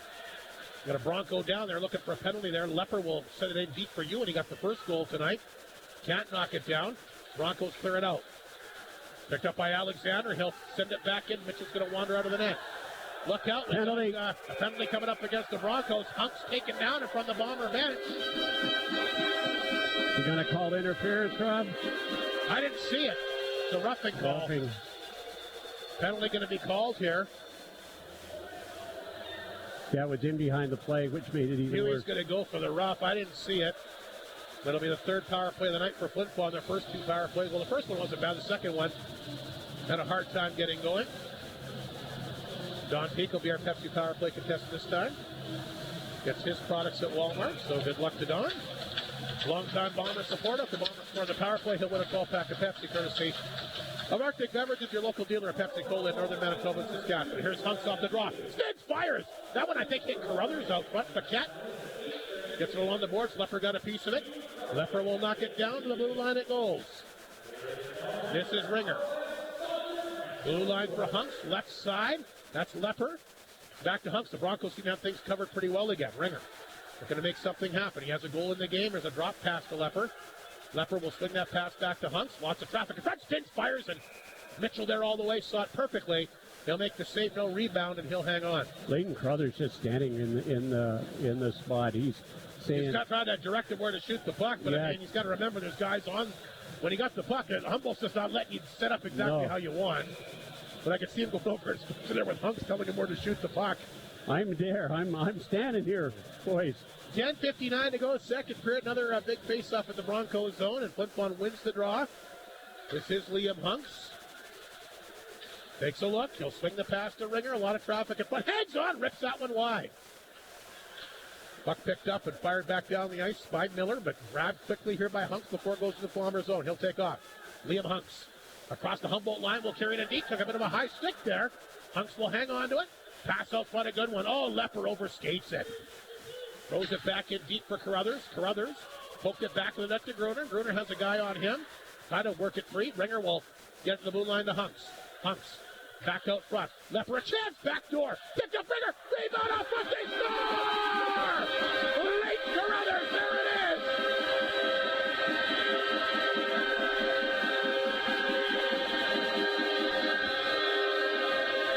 Well, I guess he was right. He told him where he'd be. Yeah. And he gets out front for the redirection. I told you. How about the play of Liam Hunks, the quarterback on it? He's the one that has been the architect on this entire power play. Yeah. He got it. He picked it up. He moved around. And the thing I like about Liam Hunks tonight, which I could say more than maybe any other Bombers, his feet are always moving. Yeah, he hasn't been caught at all. He and Piccinino. Liam Hunks, the architect on that goal, and that's why it's 3-0. Yeah. Leighton Crothers saying, I told you I'd be here. So Leighton Crothers gets right back on the board. Ewan looking for his second of the night. He'll flip that on the top of the net. But again, Liam Hunks with the table center on that. Here comes Strizzy back the other way. Flipping the puck back at the Flin Flon zone. And look out, we got a big collision back in the Bomber net. Alexander not sure where it is. He'll play that one ahead. Ewan will get to it. It's so loud in here. I'm sure you didn't pick up on those. I did. I actually got it. Well, good for you, because I can't hear a word. Ringer and Hunks. Well, Hunks should have, as like I said, he was the architect on that. Second point of the night for Ringer. Play back inside the Broncos zone. Comes out. Yakimchuk will knock it down. Strizzy lined him up, but he will get it in. 9.5 to go, second period. A big goal for Flin Flon. It's a power play marker. So congratulations to Don Peak. You just won yourself a 12-pack of Pepsi, courtesy of Arctic Beverages, your local dealer of Pepsi-Cola in northern Manitoba and Saskatchewan. Broncos ice it. So again, Mike Slip, give us the official on the power play goal. It obviously Carruthers from Ringer and Hunks. Brain Klamosko not happy about something as he's shouting something off the bench. He shouldn't be shouting too loud. Strizzy just hacked at, I'm not sure who the defenseman was. I think it was Mounier. Just took a slash across his arm. Face off back, well, it had to be something. You don't see Braden Klamosko. No, he's ever. Not that. So I'm thinking something must have happened or he wouldn't have said anything. You're absolutely right. Cool as a cucumber. Yep. I'm sure one of the great best guy. gentlemen you'll ever meet. Yeah, great guy. And a terrific coach. One of the best, certainly in junior A hockey. Broncos get the puck to blue line, knocked down by Marsden. He'll keep it in. He had a chance. Step back up from Corbett, backdoor. Great save there by Daza Mitchell. Corbett was alone, and Mitchell got the right pad down. That goal is perked Flin Flon up. Less than 9 minutes to go as they're flying inside the Broncos zone. Puck picked up here by Semp. Nobody in front of the net, so he'll hang on to it. Cohen Semp, good work along the wall. Here's Cohen Semp, finally swatted away. And the puck will come back down in Flin Flon territory. Mounier there to get it. There's Mounier. Played that one ahead. Sights got a piece of it. Broncos intercept. Back across the Bomber line. Marsden gets it back to Semp. He'll flip that one in. McElwain couldn't knock it down, but Paquette, the other big veteran D-man, is there, and he'll tap it back to McElwain over to Amaral, and he'll lift that inside the Flin Flon zone. There's Lepper back of his own net for Hunks. Played it ahead. Ryder Muka. Nice pass to center to Sights. Lets Lees take it. Lees a chance on target. Mitchell to save. Sights try to get the rebound, tied up. Muka will chase this one down. Ryder Muka deep inside the Humboldt zone. In the corner for Lees. Back out front. Miss Sights. Lepper from the blue line will pick it up. Lepper will bring it in. Back of the net. Here's Luke Lepper. Blue Clippers spinning away from the Humboldt Bronco Skogstad. Puck hit a partition. And then it's picked up and fired out by Amaral. Seitz will knock it down at center. He'll flip it right back in. Down to 7.5 to go in the second period. McElwain still out there for the Broncos, manning a lot of minutes here tonight. Played it ahead, came back to center. Hunks gets it back to Gruner. And he'll chase Paquette back inside his own zone. Carruthers with a goal, watching him. In the corner, picked up by McElwain. Down the ice it goes. It's going to miss everybody.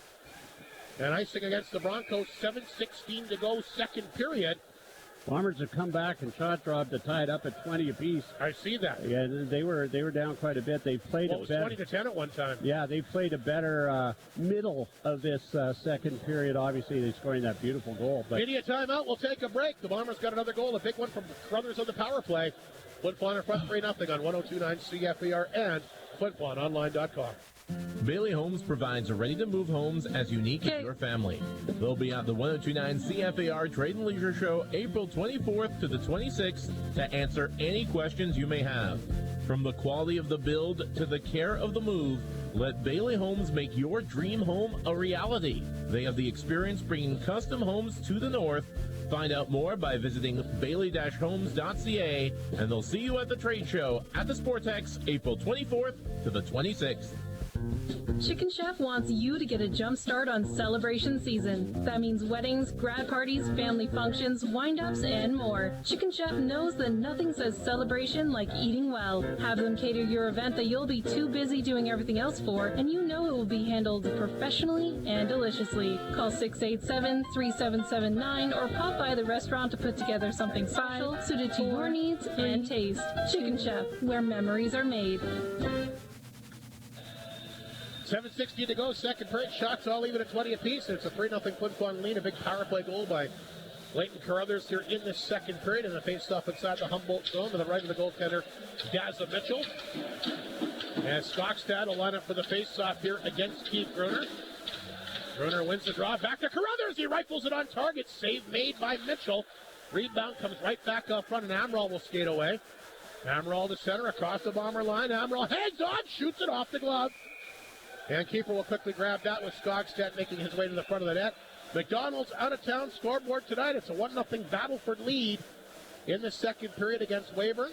Melville Yorkton 1-1 after one, and no score. Kindersley Melford midway through the opening period. Rob, you mentioned... Does Kindersley win a game in that series, Mike Slip? No. Okay. No. Go ahead. You're gonna say. You mentioned the size of the Humboldt Broncos being smaller. McElwain doesn't fall into that category. That was close. That was redirected. Just went wide. No, McElwain's a big guy.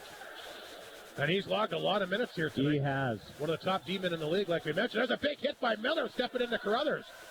Broncos can't hold the puck in. It's going to come back to their side of center. There's Knutson. He'll play that back for Miller. Olsen, he's a big guy too, although he goes down there. Hunks will pick it up inside his own zone. Quick pass to Piccinino. Feathers that one back to Tanchuk. 6.5 to go, second period. Broncos knock it down at their own line. That's Olsen. Flipped it ahead. Broncos clip it in, but Tanchuk there quickly to get a hold of it. And that one will skip off Kennedy up in the Bronco bench. Huey and Tanchuk getting into it after the play. 6:23 to go, second period. Shots are dead even, 21 apiece. And I should mention it's a new shot clock sponsor tonight. The Ridge on Amisk is now sponsoring the shot clock, Mike, and shame on you for not pointing that out. I didn't know that, but I'm going to tell you something. If you're up in this area, you should get out to Nair Beach and try the Ridge at Amisk. What a great place, beautiful restaurant, great food, and just beautiful scenery. The Ridge at Amisk, I love going there. I agree. And like you said, scenery second to none, even at this time of year. Yeah, it's as beautiful now as it is in the summer. 6:23, and a big thanks there for coming on these Flin Flon Bomber broadcasts. My apologies for not catching that earlier, but Mike, I tell you what, it's been a tough week. Yeah. It really has. You have to put up with me for 4 hours. No, that was okay. Owen Chapman will line up for the face-off here against Stinton inside the Flin Flon zone. Great work by Stinton on the face-off as he's able to regroup and get it back to Lepper at center. He's going to jump into the play. Big hit there. Gets it in there for Alexander. Alexander trying to get away in the corner. Throws it out front. Bombers couldn't bank it home. Puck will come back to center. Lepper, look out. He looked like he overskated, but made a good play to get that one back to Stinton, and he'll fire it in. Rodman there for the Broncos. Alexander took a good run at him. Looking for the turnover, back of the Humboldt net, and they get it. Sitton couldn't work it back out front. Puck comes out. Lepper will grab it again. He'll tap it back in, and Rodman will pick it up one more time deep in Humboldt territory. Bombers making a change. Rodman moved it ahead, but too far that time as it makes its way down the ice. He missed Penrod. Tanchuk will pick it up back to that with a couple Broncos on top of him, but they move it quickly to center. Intercepted by McElwain. And there he is again. Mike, he's going to be out there a ton. Couldn't move it across the line. Lees. They'll fire it in. Paquette there to get it for the Broncos. Knocked it down as it came in front of the Humboldt net. Off the glass, back down the ice. Looks like it'll be icing. It is. 5:14 to go. Second period. A 3-0 Flin Flon lead. Looked pretty dicey for the Bombers the first half of the second, but their power play has come through with a big goal here in the second period. Yeah, it's just a great goal. $13,000, 50-50, 5 minutes left in the second period. Thanks to all Bomber fans who buy online or here at the Whitney Forum. Tanya Benlaw and her team doing a great job yet again. Lee's getting set for the face-off here as he'll line up against Banoche. Wins the draw right back to Mounier. His shot off the stick, well over the glass without a play. A nice souvenir for one of those fans sitting up along the wall with all those Flin Flon Bomber legends, the likes of Reggie Leach, Mel Pearson, Jerry Hart. Quite the wall of fame up there. The Lees will jump back at the face-off one more time, and he and Banoche line up again. This time Banoche wins the draw, gets it back to Paquette, back of his own line, or back of his own net. And the Broncos are redirected inside the Flin Flon zone, icing again.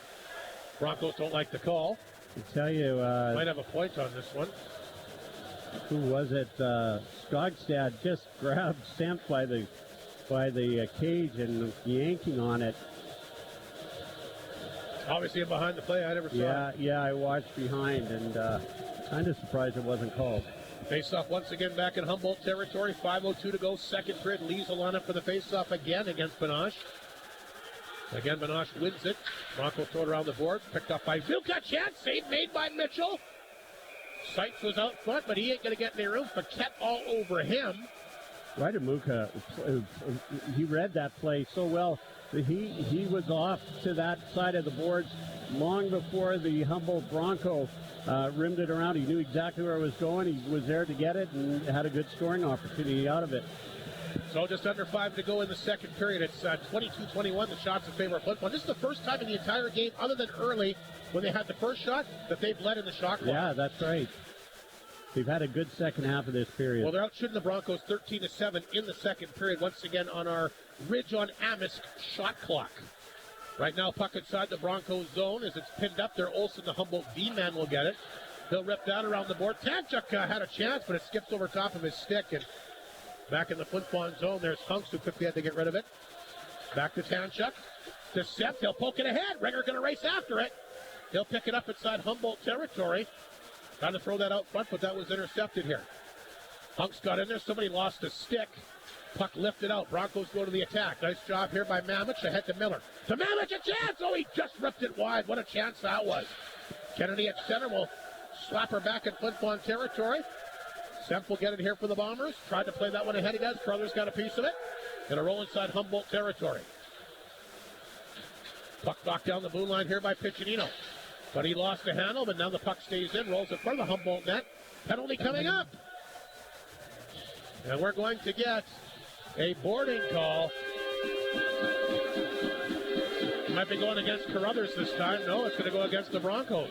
Leighton Carruthers, to me, hasn't missed. That's a second penalty against Huey here in this second. Last time he took a penalty, they scored. Yeah, I was just going to say, Leighton Carruthers looks to me like he hasn't lost a step or not much of a step. I think he's played a great game. Ben Luke will be our Pepsi Power Play contestant. Not only offensively, but he's been physical.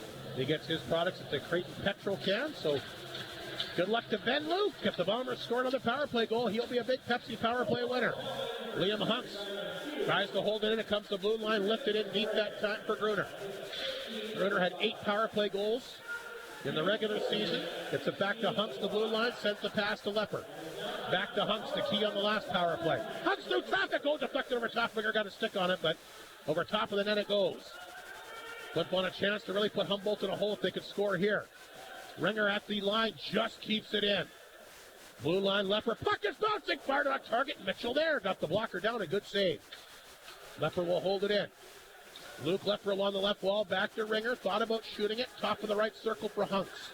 Back out front, nice pass, Lepper. Out front to Ringer, back door, and he whipped on it. And the puck is picked up here and brought down the ice by Miller of the Broncos. Fired it on target, got it through, kicked away that time by Matthew Keeper. Great setup there, but the Bombers can't convert. 1:03 to go in the power play. They've got the puck back in their own end. Ringer will get it. 8 power play goals the regular season for him as well as he lifts it back to Gruner. It was Gruner, Ringer, and Carter Cormier who all had 8 power play goals to lead the Bombers this year. Tanchuk at the blue line, back out front, one-timer, Gruner, that got blocked in front. Nice job by the Broncos, Olsen. And they'll get it down the ice with 40 seconds to go in the Flin Flon power play, just 2.5 in the second period. Here comes Tanchuk, the 4-year vet. DeSemp over the line to Lees. Lees will carry it in, hit a goal post, back in the opening period, back to Tanchuk. Back out front to Cormier. Stick fires. Blocked again by Olsen. Nice job by him. Cormier knocked down along the wall. Flin Flon does hold it in. 18 seconds to go in the power play. This is Piccinino.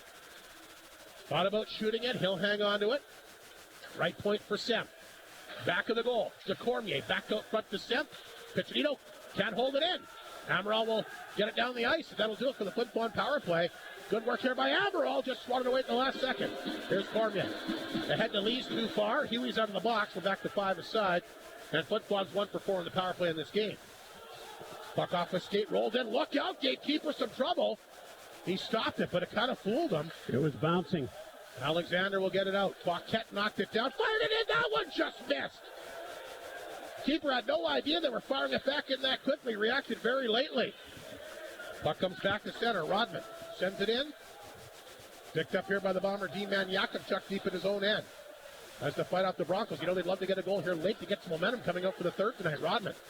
They'll send it right back inside the Flin Flon zone. Mounier back of his own net. Strizzy on top of him. Gets rid of it quickly. Here's Ewan. Nice pass up the right side for Alexander. He'll pick it up in Humboldt territory. Ripped that over top of the net. There's Ewan. Knocked it down. Chance in front. Yakubchuk tried to get in there and that got blocked. A minute to go. Here come the Broncos down the ice. Banash will throw it in, but Strizzy tied up here with Yakubchuk. Couldn't get to it. Puck sent back to center. Lees was there. Knocked it down, but couldn't pick it up cleanly. McElwain will flip it in. Stopped back of the net that time by Keeper. In the corner, picked up here by Lepper. His pass to center. Nice job by Muka to knock that one away from McElwain. He'll get it in deep. Muke after it. Out front for Lees. A chance into the glove, and the save made. Good effort by Muka to get that one to Joey Lees. Good chance there for Flin Flon. 32.7 seconds to go. The power play tonight having a hard time getting going, Mike. Yeah, they sure are. You almost forgot they had a power play, but still leading where it counts. 3-0 on the scoreboard. And you have that one big power play goal earlier in the second period. Yeah, beautiful goal. Off the face-off inside the Humboldt zone. Lees wins the draw. Lees has had a nice game tonight. He's really been buzzing here. Of course, it's his third year in the playoffs. He's got lots of experience now in the postseason. Here's Liam Hunk's first ever playoff game for him tonight. It's been a good one. Here's Luke Lepper. At center ice, knocked away, but right over to Muke. He'll fire that one in. Knudsen couldn't see it. Puck rolled back to the Humboldt net. There's McElwain. Puck picked up, sent back up. They're trying this alley-oop pass all night here, Humboldt. They'll get that across the line. That's Skogstad. But that's going to do it for the second period tonight, Mike.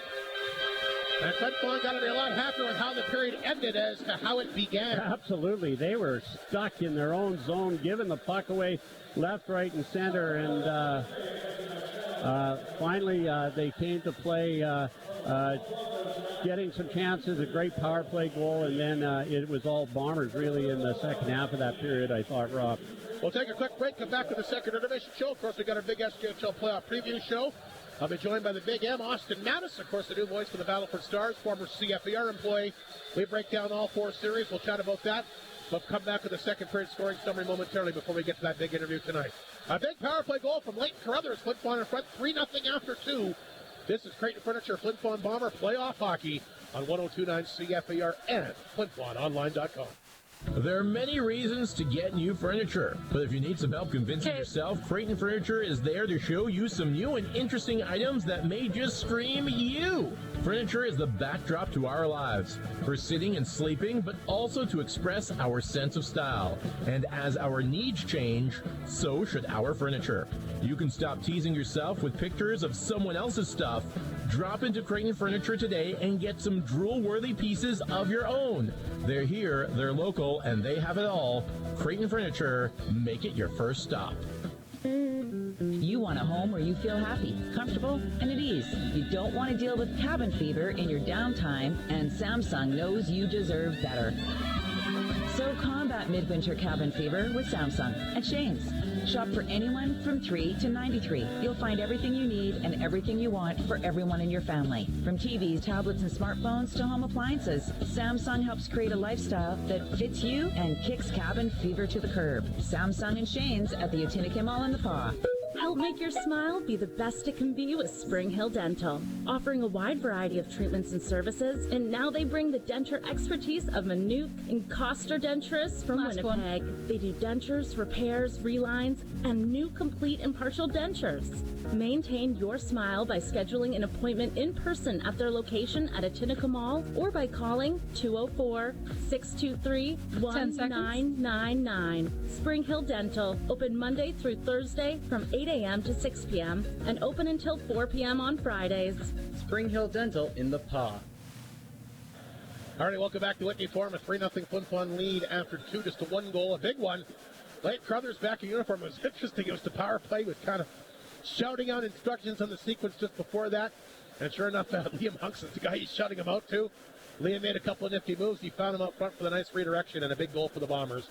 Hunks and Ringer the assist on the power play goal by Crothers, a big one at the 9:44 mark, especially with the Bombers really back on their heels for the first 10 minutes of that second period. Yeah, I was wondering if Liam Hunks and Leighton Crothers have played together. I just can't remember how long ago that was. I don't think so. Yeah. Maybe barely. Yeah, pretty interesting. But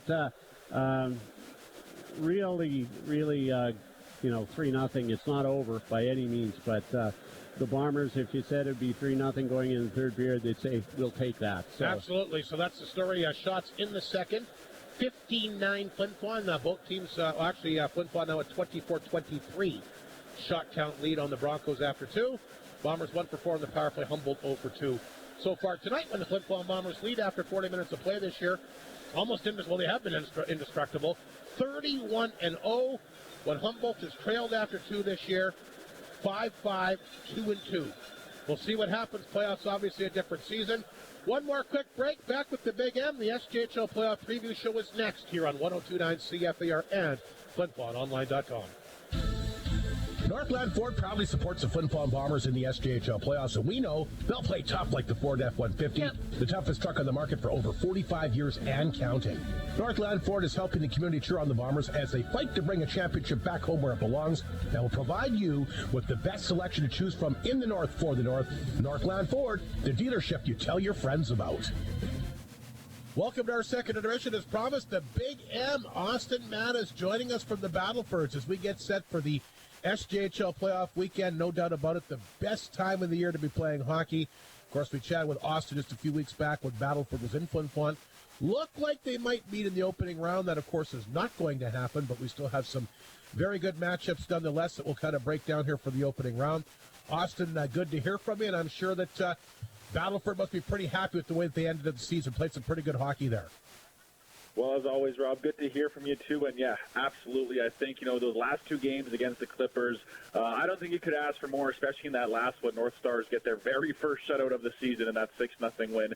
And it really made a big difference for them. You know what? Flin Flon, I think it would have been a good matchup. But I think in terms of looking back at the regular season, how the teams match up stylistically, I think the North Stars are pretty happy to be playing Weyburn. But it's going to be a good series all around. I think, it's interesting. We're going to break down the 4 series here. And in my opinion, Austin, I think 3 of the 4 series can go either way.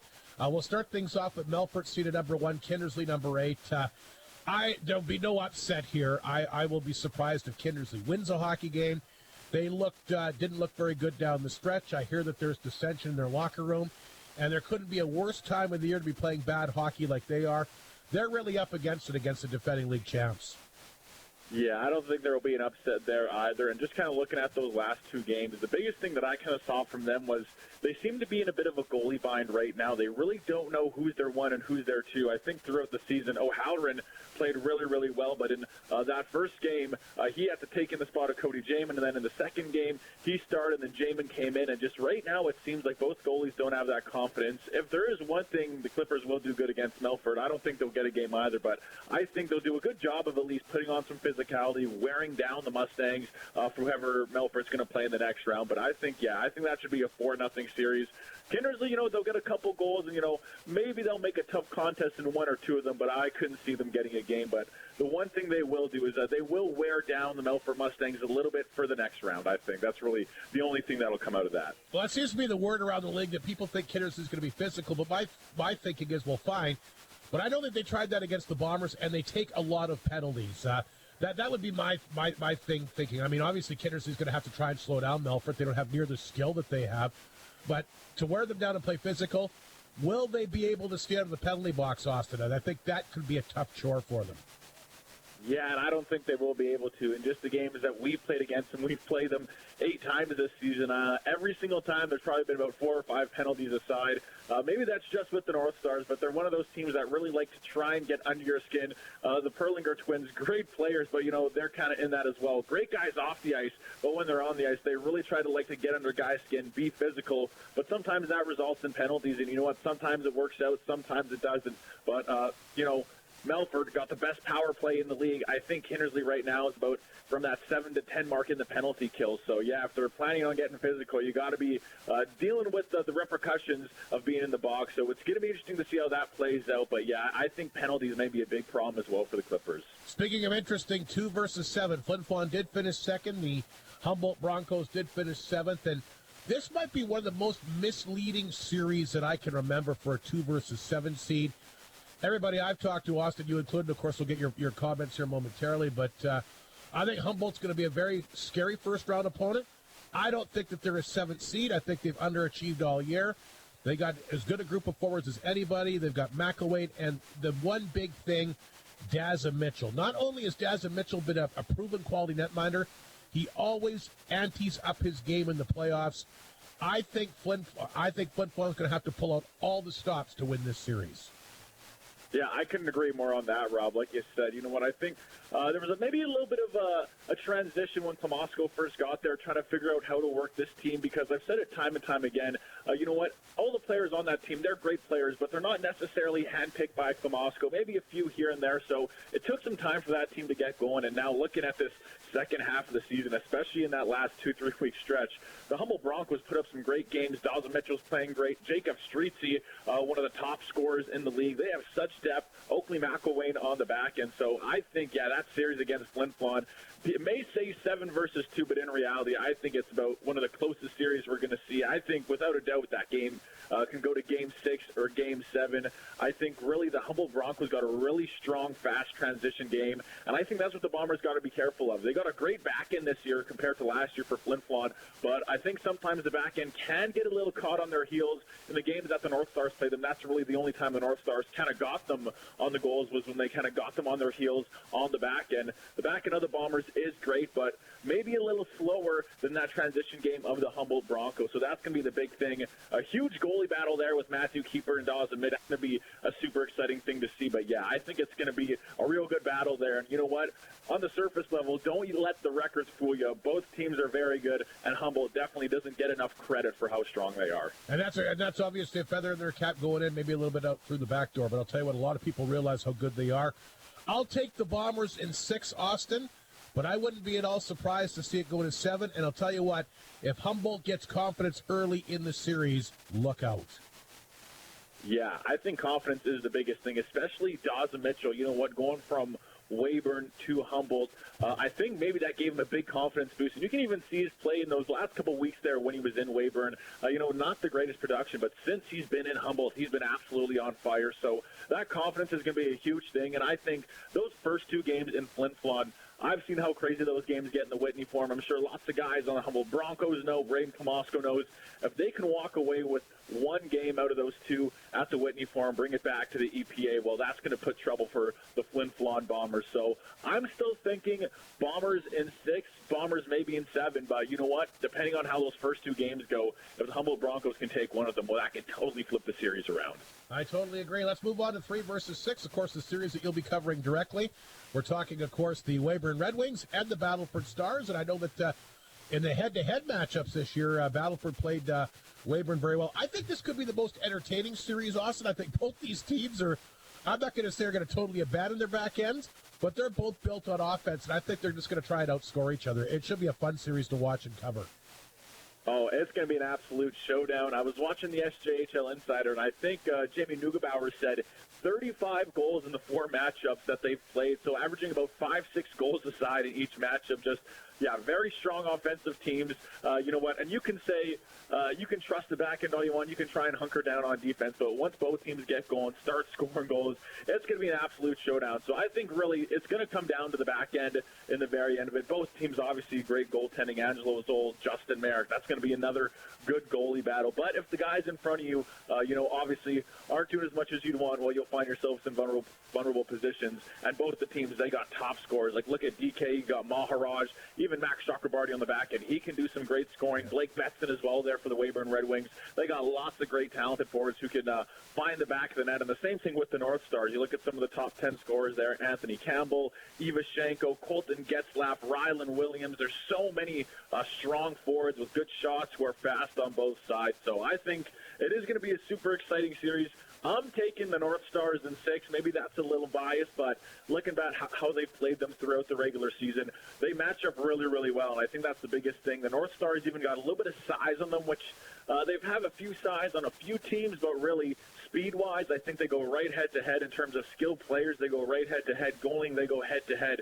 So it's just going to come down to who can hold it down better on the back end and really who wants it more. But, yeah, I think it's going to be an absolute showdown, and both teams going to be high-scoring games, lots of action, and I think we're definitely going to see some overtimes in those ones as well. Again, I think this series can go either way, but sorry, Austin, I got to lean towards Weyburn. They've built their team for this year.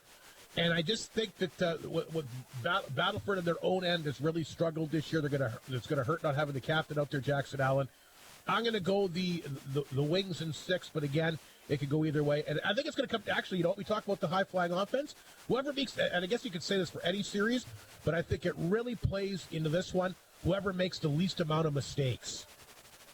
Yeah, and I think, you know what, that's for most series, but I think for the North Stars, that's been one area, I don't want to say where they've had problems, but especially you kind of touched on it there, in their back end. Sometimes the North Stars get into this funk where they get pushed down back into their own zone, and really, once they get back in their own zone, it's about 5 or 6 minutes where they have a hard time, and that's when they start making the mistakes. The biggest thing for them is once they get pushed back in their own zone, they got to be able to create those breakouts, create those rushes, and they can't be held back in their own zone for 5 or 6 minutes, because looking against some of the better teams that they have played, that's when they make the mistakes. It's not in the transition. It's not in the neutral zone. It's when they get pushed back and they start double-thinking their passes. They kind of overestimate or underestimate what's going to happen. So really controlling their own zone and be able to move that puck out, be patient. That's going to be the biggest thing for the North Stars. And I see why you took Weyburn, Rob, and that's okay. I'll respect that. But, yeah, I think it's going to be a great series overall. But I think, yeah, the mistakes is going to be a huge thing. And the North Stars got to protect their own end, because that's really where they've kind of struggled, especially in offensively getting that puck out of their own zone and not making mistakes, putting pucks right in front of an open net. That's what it's really going to come down to. So that leaves us with another juggernaut here. 4 versus 5. Of course, there might not be a more we talk about physical play. I imagine Yorkton and Melville. I don't know whatever team's going to be left standing is even going to have left for the next round, but Yorkton 4, Melville 5. Of course, the Highway 10 showdown. They put over 2,000 fans in the building when they wrapped up the regular season against each other. This is going to be an all-out war. I have to hand it to Emery Olafson. His team has gone through a lot of adversity this year. They find ways to win games, whether it was injuries, whether it was losing games due to ineligible players. Of course, they had players walk off his roster after the January 10th deadline. Key players, of course, losing Renus and Ingram. But, of course, there's always Doug Johnson, who 3-time SJHL Coach of the Year with Melville. So many storylines in this series, Austin. This is going to be a real fun one to watch. Yeah, I wish I could go to this series. Like you said, it's probably going to be the most packed game out of all the series in the first round just because of how close they are, the rivalry that they have. And I think both teams have faced a good amount of adversity, right? With Caden Drury, Ryan Rothke also leaving the Melville Millionaires. Two of their top guys, two of the top guys from Yorkton also both leaving. But you know what? I think it's situations like that, too, that create that adversity that kind of make teams better, right? They've been through all this stuff together. And look at how Melville's played in this final 10-11 game stretch. Been absolutely unbelievable. And Yorkton really been a solid team throughout the year. We see how they played each other in those last two games. And if it goes all the way to 7, they'll be playing 9 games in a row against each other. They've already played each other a ton of times throughout the season. So I think this one is anyone. This is going to be hard to choose who's going to win it. If I were to pick someone, I think I would have to go with Melville. Yorkton has done better against the North Stars this year than Melville has.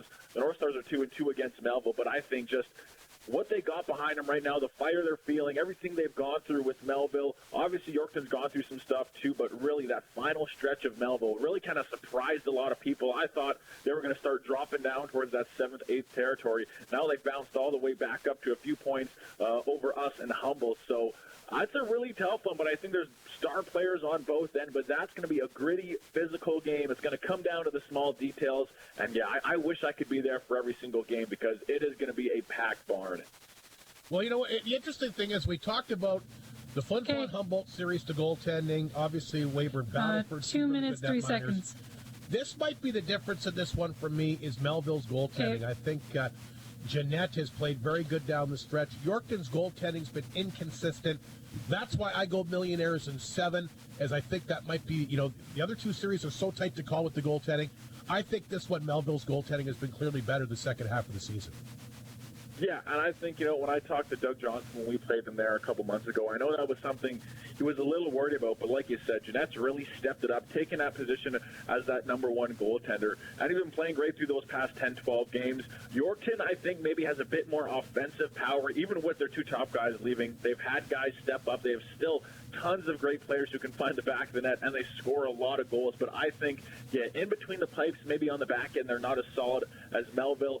As everyone knows, Doug Johnson is a very system-type player, and he's really had those guys buy into that physical defensive system, especially in that neutral zone with the trap. Once they get up, it's hard for you to come back after them. So I think Melville takes it in 6 or 7. But, yeah, I think that back-end defense is going to be the big difference maker. But if Yorkton can come out, get some early 2 or 3 goals in the first little bit of each game, that could really turn the tide. But if the Melville Millionaires can stay strong defensively, rely on their goaltending, I think ultimately it'll go their way.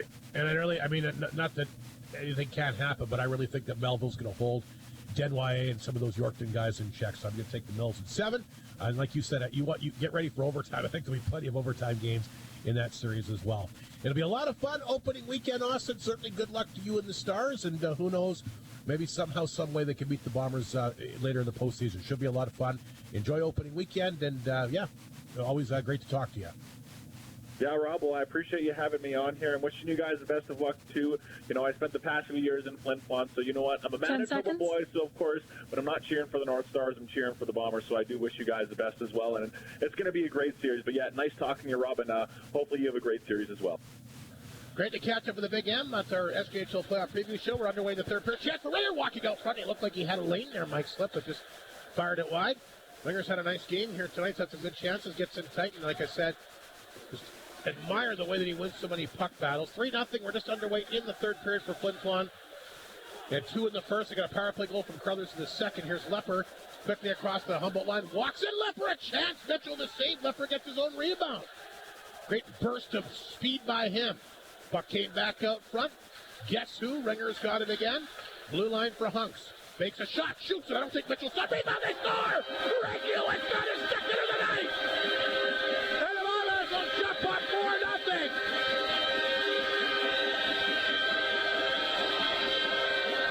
You were talking about hustle earlier tonight from Ryder Muka. How about the hustle from Luke Lepper there, Mike? The team made a wholesale change. He went up the left side, got in, got the quick chance, orchestrated the whole play. Rhett Ewan, second of the night, gets out front. Luke Lepper, tremendous play to set up, tremendous effort and a tremendous play to set up that goal. Not surprising. Luke Lepper brings it every night, and really happy for Rhett Ewan. What a breakout game here in the playoff, first game of the playoffs for him.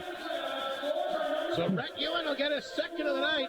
He gets up front, jams are home 5-hole. And the Bombers will jump up 2-0. Luke Lepper will get 1 assist for sure. They're going to give Hunks an assist on that as well. But it was Lepper, the guy that made the play. He skated up the ice. The rest of the line was, or less than everybody else on the ice was changing. And he just took off and took an opportunity. Broncos get that in deep. No icing call there. Buckets goes back to the Bomber net. Alexander, he tried to get a hold of it. He's tied up. Let's not forget that big hit by Ewan in the first period, too. He's had a great game.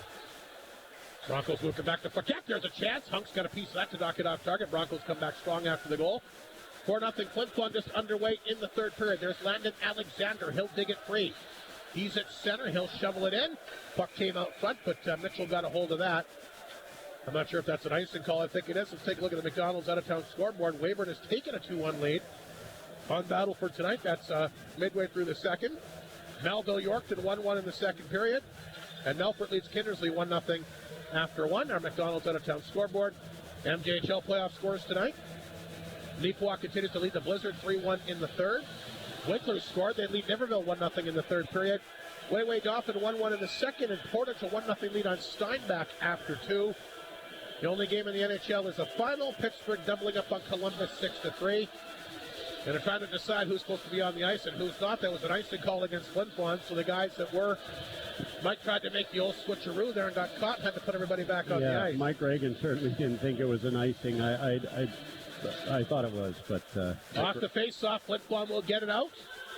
And Paquette will race for it down the ice. He's got Leo Seitz on top of him. Back of the goal it goes. That's McElwain. Down the ice it goes. This should be an icing call again. It is, as Marsden will touch up behind the Flin Flon net. 16:53 to go. Big goal by Rhett Ewan to start the third period. Mike, his second of the night. Luke Lepper and Liam Hunks. Hunks' his second assist, making quite the performance for his first ever SJHL playoff game. Yeah, he sure is. You know, he's got to be happy to get in his first essay, especially with the team like the Flin Flon Bombers. Broncos win the draw. This is Paquette. Hard off the boards. Marston got a piece of it, rolled back to Mounier. He'll get rid of it, but intercepted by Paquette. Played that one back to McElwain. McElwain ahead to Huey, and he'll get a stick on that. Marston stood him up. Another big body check. Flin Flon's had a ton of them. Mike Slipp should have no problem with crunching the game candidates tonight. Lee's trying to tap that one ahead for pitching. You know, have you written a few of them down, Mike? I have. Icing against the Bombers. And you can use more than one tonight if you'd like. I will. I didn't count that one, Rob. Oh. It was a good hit. It was a good, solid hit. But I've got Alexander's name written down a few times, but that one on Ewan on Strome is the first sticks out in my mind so far. But let's see what happens. 16:26 to go, third period. Lepper arguing something over here at the line. So not sure what this is all about. Wasn't happy, following him right outside the zone, but Miller will get set for the face-off here against Gruner inside the Flin Flon zone. Flin Flon has got a quick goal. They lead it 4-0. Broncos with a steal back of the net, though. Back out front to Miller. Couldn't get a stick on it. Here comes Lepper, and quickly he'll get it down the ice again. Boy, Lepper to Piccinino. Sidesteps a check. Knocked it down. Got it in deep. There's Keith Gruner. Gruner back out front to Piccinino. A chance, and that one got blocked by Olsen. Olsen's blocked a lot of shots for the Broncos. Here's Knutson. Back down the ice looking for Miller. Somehow got a piece with him behind. There was a big traffic jam there. Piccinino will chip it in for Carruthers, who has the goal tonight, back in his return to the Bomber lineup. Broncos get a hold of it. Icing again. Hunks will touch up. Looks like a pretty darn good crowd here again tonight, Mike. I'd say 1,200, 1,300, somewhere in the vicinity. Yeah, it's a good crowd. Both ends, a lot of people to the left and right of us, and the other side is pretty full, too. So I see a couple of Humboldt Bronco jerseys over there. And some of the parents have made their way here. I know Miller's mom and dad made the trip. Great to see them here. I promise you there'll be a lot of Flin Flon Bomber jerseys down in Humboldt come Tuesday night. Gruner against Banache to face off inside the Humboldt zone. Broncos win the draw. Dug free here by Knutson. Knutson ahead for Banache, but just off the tip of his stick, Flin Flon got it back. Piccinino at center. Piccinino sends it back inside the Humboldt zone. Carruthers and Gruner both after. Puck comes in front of the Humboldt net. Dowdle got rid of it, and he'll send it ahead to Strizzy. Strizzy Back over to Knutson, who was pitching up, but couldn't pick up the pass. Flin Flon gets it free. Crothers tipped it ahead. Step across the line. Walked in. Fired it on target. The save made by Daza Mitchell. 15-14 to go, third period. A 4-0 Flin Flon lead. Nice job by Daza Mitchell getting to the top of the blue paint and making nowhere for Cohen Semp to shoot and put it right in his Bronco logo. Ringer set for the draw. He'll line up here against Banache. Ringer, Semp, and Cormier, the forward group. Back to Marsden. He ripped it off the glove. Save made by Mitchell. Rebound cleared quickly back to center. Marsden there to get it. Back to Semp. He'll poke that one in. Paquette is there to get it. Ringer on top of him. Paquette forced back of the net. Puck fired off the boards. Marsden knocked it down. They try to pin it up along the boards in front of the Humboldt bench. He goes down. A couple of Broncos on top of him. Look out, Banache. Took a couple good whacks at him. Flin Flon gets the pass to Cormier at center. Throws it back to Semp, and now Marsden tied up. Here against Strizzy. What a not a smart play by Strizzy. And I love how Nathan Mounier grabs Marsden, and Strizzy, frustration, I guess, and he just hacked him in the back of the leg, punched him a couple of times. Referee finally had to call something. So Strizzy will take the penalty. Flin Flon will go on the power play for the 5th time tonight. Darlene Babcock is going to be our Pepsi power play contestant. Gets her products at the Gateway. And we'll see what the Bombers can do here. On their 5th power play of the game, they are 1 for 4. And again in the regular season, the Bomber power play ranked 5th at 20.2%. Hunks feeds it over to Ringer. Back to Hunks. Back out front to Gruner. Stick fires. That one goes off the right shoulder of Mitchell. Puck is in front of the Humboldt net. To the blue line. Ringer will hold it in. Here's Carruthers. Back out front. Leper can't get a stick on it. Makes its way to Gruner. Blue line for Ringer. To Hunks. Boy, the Bombers, so many options out throughout this power play. That one hits a skate, comes out. They'll get that back to Gruner, or Leper rather. He's offside. Blown down with 14:11 to go and a minute 31 remaining in this power play. A lot of dangerous people, like to say, Rob, out there on the power play, and there's a lot of dangerous people on the bench waiting to come out. I think of Cormier, I think of Piccinino, Semp. It amazes me that they are 5th in the league with the firepower they have. So they'll go to center ice for the face-off as Kennedy will line up for the draw against Gruner. Off the face-off, the Bombers get to it, but McElwain will get a held of it. Boy, McElwain has played I'd love to know the total minutes for him in this game. He's played a ton. Here's the quick pass to Leper. They'll pick it up just on his side of center. Needs the pass back to Carruthers. He's got the power play goal tonight. Blue line for Hunks. Back out front to Gruner. Can't shoot it. Hunks at the line. Hanging on to it. Now he lets the rep deflect. A good save, Mitchell, and he's got the rebound. Carruthers taken down hard in front. Threw it to the front of the net, and a couple of Broncos will take him down. You're going to stand in front of the net, Mike. You're going to pay the price, but I don't think the Bombers mind. I don't think Carruthers minds. That's where he lives. He's and you can't score if you're not in front of the net. No, I love how Leighton Carruthers is playing tonight. I got penalties being handed out here again. I think McElwain and Gruner might both go. Gruner's going to go for Flin Flon. I think they're going to set Hui off yet again. That's his 3rd penalty of the game. Yeah. Anyway, him and Gruner went at each other in front of the net, so they're both going to take penalties. There's still a minute 1 remaining in the original call and 13:41 to play in the 3rd period. What's happening here? It's 5-on-3, but no, it'll be a 5-on-4, should it not? Yes. Well, Skogstad's coming out there. Skogstad. Where was he? Must have been arguing with the referee. So there remains a power play for Flin Flon. 13:41 to go. Shots, by the way, on our Ridge on Amos shot clock is 32-24. Flin Flon 8-1 here in the 3rd period. Danchuk gets it back to Semp. We mentioned the Bombers been very good when they led after 2 this year. Back up for one-timer leads, and there's a good save. Nice shot, though, by Joey. Daza Mitchell tracked that perfectly, went from post to post, and you're right, Lees, that was a good hard post shot, but Mitchell, again being a goaltender, you got to anticipate sometimes where the puck is going, and he did that. Absolutely, and here's a bunch of those players I mentioned out there on this power play. Piccinino's, Cormier, Tanchuk, who do we have in Semp on the point? 53 seconds remaining on the power play. Bombers win the draw. Back to Tanchuk. Spins, fires. That goes wide. Semp will knock it down. Blue line for Tanchuk. Back to Semp. Of course, Semp had his first ever SJHL hat trick the last regular season game against Laurent. Comes in with a bit of a hot hand. Tanchuk shot, that got blocked. Miller moved it ahead and picked up and fired back down the ice by Skogstad. Keeper will come out of his net, and he'll leave it back of the goal, and Tanchuk will touch up. There's 25 seconds to go in the power play. Swings the pass to Semp. Back to Piccinino across the Humboldt line. In deep for Lees, who had that chance moments ago. Trying to come back to blue line. Intercepted by Kennedy. And he'll get it back in Flin Flon territory. Just 11 seconds to go in the power play. 12:48 remaining in the third period. A big goal here early by Rhett Ewan. His second of the night has put Flin Flon in front 4-0. Here's the pass to Mounier. Chipped back in that time by Alexander. Paquette is there. He'll chip that along the boards. Knocked down by Ringer. Back out front to Mounier. Bouncing puck. That one went wide. Ewan after for the hat-trick and gets a chance from a sharp angle. Save made by Mitchell. Wouldn't that be something? Puck lifted back to center. Penalty is over. Flin Flon's 1 for 5 tonight. Alexander overskates it. Picked up here by Stitten. Trying to come back to Ewan. Look out. Knudsen wants a piece of him. Knudsen comes over and gives it a couple of free shots. Boy, he jumped all over him here.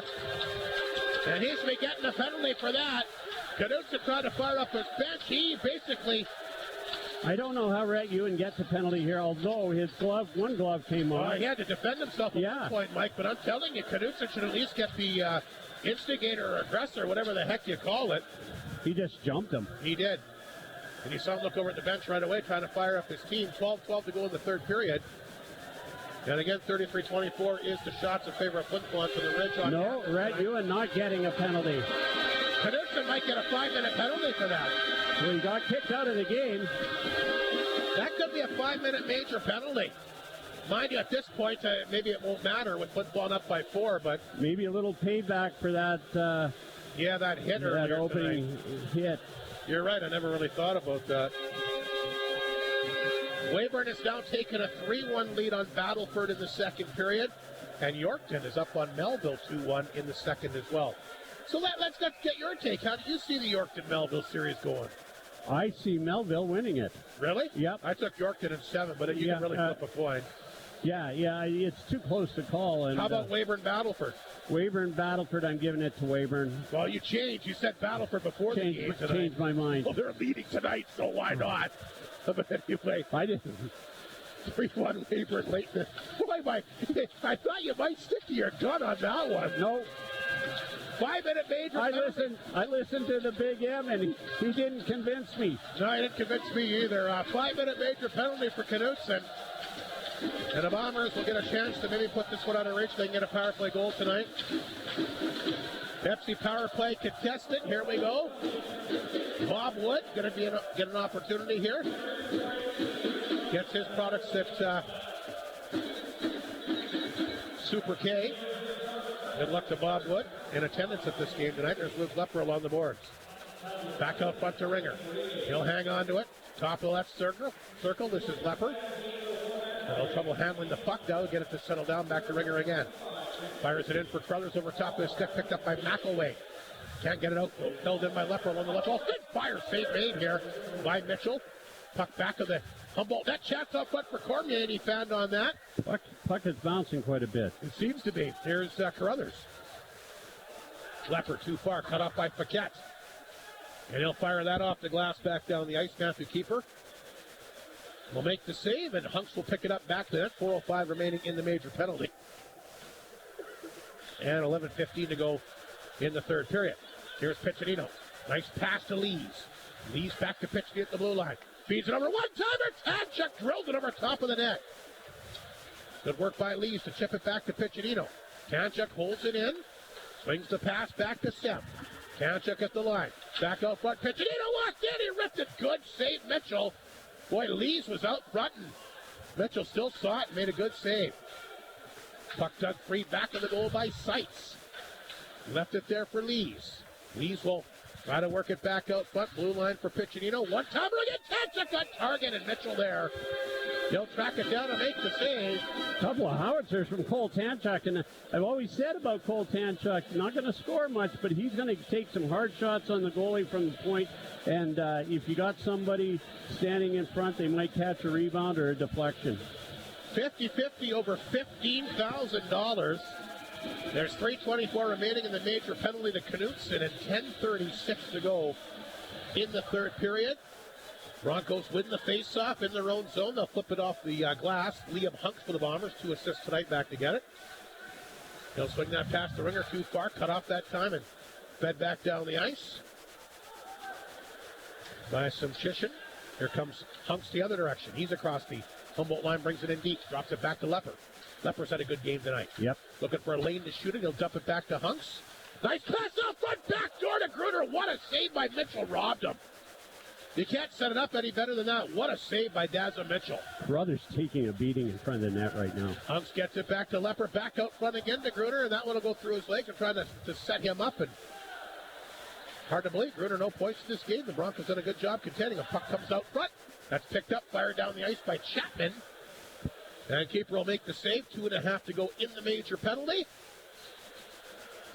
Kanchuk back, had Miller on him, and Miller got a piece of it. Kanchuk gets it back, swings the pass to Semp center. Good move to get it across the line to Cormier. He'll dump that one in for Joey Lees. Lees has had a lot of good chances again tonight. Piccinino holds it in along the point. Blue line for Kanchuk. He'll knock it down, swings the pass to Semp. Back to Kanchuk. To Piccinino, walks it. Piccinino hangs on. Piccinino, back of the goal. Back up front, pass, knocked down. Kanchuk a chance. There's the glove save made. Dazza Mitchell seeing it again. You know, Keith Gruner, when he's not out there now, but when he sets up over in his spot, it's really deep, isn't it? It's not like Cole Dupereau would be up at the dot. Or how about Carter Anderson? And Carter Anderson the same. Keith Gruner gets deep in that circle. It really kind of an odd angle, but he sure can shoot it, and he scored a number of times that way. Shots in the third period are 14-1 Flin Flon for the Ridge on Amisk. Still 2 minutes to go in that major penalty to Canucks, and boy, the Bomber power play. It's a 1 goal tonight. Kanchuk again at the blue line. Leaves it there for Semp. Semp has got it. Back of the goal, back out front. The Lees can't pick up the pass. Flin Flon holds it in. Good work by Piccinino at the blue line. Right-hand boards to Semp, back of the goal to Cormier. Made a nifty move out front. Mitchell makes the save, though. He'll knock it down and hang on. 1:33 to go in the major penalty, and 8:45 in this third period. 4-0 Flin Flon. Bronco penalty kill been very, very good in this game. Yeah. Let me give you a little tip, Rob. The Ridge at Amisk, best wings in the area. Good. You can pick them up and bring them to the game tomorrow. I might be going because tomorrow's wing day. I think it's $1.50 a wing. And well, good. Then you can bring some back, and I'll find out. Here's Lepper off the faceoff. Back to Hunks, a chance. It's just deflected at the last second. Gruner had a piece, but it went wide. Here's Winger. Back out front to Gruner. Can't shoot it. Blue line for Hunks. Thought about shooting it. Knocked down, and it's sent outside the zone. Hunks back to his own blue line. Feeds it back to Lepper. 1:12 to go in the power play. Hunks to center. Across the line, he'll hang on. Dropped it back to Ringer. Ringer. Back up, foot chance, scores! Carruthers, second tonight! Another power play goal! And it's 5-0 good time. What a return for Leighton Carruthers, 2 power play goals. And they're going to make a goaltending switch. Yeah, give Daz. That doesn't happen very often, I bet. Well, it's not his fault. No, it's not, although that might have wanted that one. But he's 40 shots. I mean, they're not in this third period. I mean, look at the shots, Mike. It's 16-1. And yeah. I mean, that was a very... I mean, I understand why Knudsen did that, but that's an undisciplined penalty to put your team down 5 in a major penalty like that. Yeah, really undisciplined, and you're right. The local product, Brady Holtbold, who's actually played pretty good for Humboldt this year. He's right out of Humboldt. He'll come in and get some playoff time tonight. I would be almost certain that Daz will be back between the pipes to start tomorrow. Yeah. Still a power play, Rob. You're right, because it's a major penalty. There's Kennedy across the Bomber line. He found on that, got it back out front, but knocked away by Semp. Goes up and back to Piccinino. Here's Semp again across the line. Semp will carry it in. He's hit hard along the board. Puck is underneath him. And picked up and fired down the ice that time. So Ringer and Gruner will get assists on the power play goal. And Flin Flon in front 5-0. Goaltending change. Mitchell will get a chance to relax for the rest of the night. And actually, I think this is a very smart play by Braden Clemence to do that. Why fool with the guy's confidence? Yeah. You know you're not going to come back and win this game at this point anyway. Piccinino looking for more. He'll rip that over top, and I think that's actually pretty smart that he did this. Give Holtbold a chance to come in and get some time, and like I said, give Daz a little bit of a break. His team is just isn't in front of him here, and they've let it get away from them. Yeah. McElwain will pick it up back of his own net. 7:10 to go in the third period. Strizzy will pick it up for the Broncos at center. He'll rip it back inside. Took a funny hop, came right in front of the Bomber net. Marsden just gets it out. There's a big body check there as Stinton will take a run at his guy as he mows over Simchishin. Flin Flon back on the attack. Puck is loose. Oh, boy. Just fired wide by Alexander. Flin Flon holds it in. Marsden a chance. That's kicked out that time by Holbert. Bombers back on the attack. Now the puck will roll out. That's picked up by Skogstad.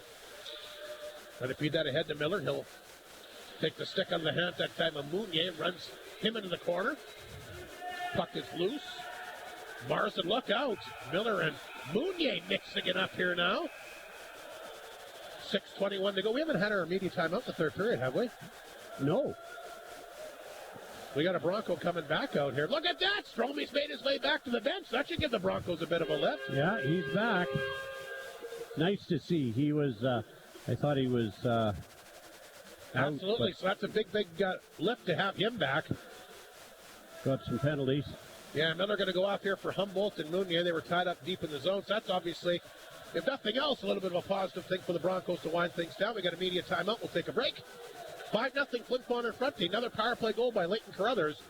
And this is Creighton Furniture Flin Flon Bomber Playoff Hockey on 102.9 CFAR and FlinFlonOnline.com. Chicken Chef wants you to get a jump start on celebration season. Do you want to That know means how weddings, many grad you have parties, left? family functions, wind-ups, and Do you more. want to know how Chicken many Chef are knows left? that nothing says celebration like eating well. Have them cater your event that you'll be too busy doing everything else for, and you know it will be handled professionally and deliciously. Call 687-3779 or pop by the restaurant to put together something special suited to your needs and taste. Chicken Chef, where memories are made. Hud Bay is proud to be a sponsor of this Bomber broadcast. From donations for bursaries, hockey schools, clubs, community events, charities, and so much 10 more, seconds. Hud Bay has supported our community with dedication and generosity, contributing to events and organizations. Hud Bay thanks the people of Flin Flon for their continued support.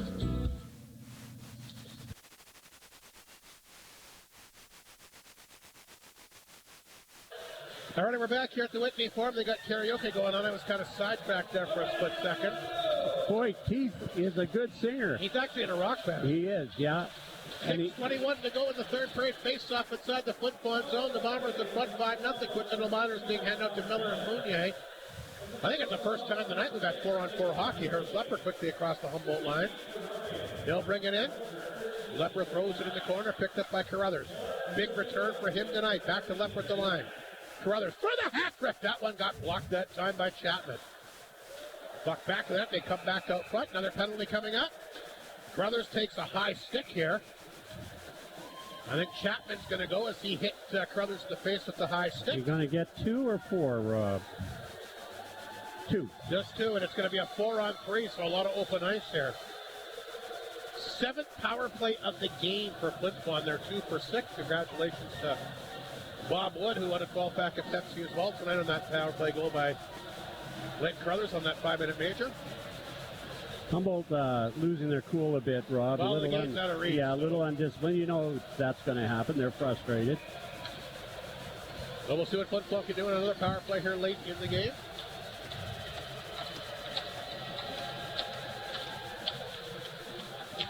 Off the face-off, puck comes back to Ringer. Ringer takes a look, hangs on. One-timer, Lepper. Good save by the Bronco netminder Holtbold. Like I said, he's a pretty good goaltender. He's had some good games this year. And he saw that one very well. That's the 20th shot of the period. Look at the shots here in the third period. 20-1 in favor of Flin Flon. Wow. All of a sudden, doubling the Broncos in shots 44-24. Remember when it was 20-10 Humboldt? Yes. The game has turned around in Flin Flon's favor for sure. Gruner back across the Humboldt line. Leaves it there for Lepper. Lepper dishes that back to Carruthers. Ringer's got it. Ringer will hang on to it. Back to Lepper. Thought about shooting it. Couldn't knock it up. Here's Gruner. A chance to rip that over top of the net. Puck will be held in here by Carruthers.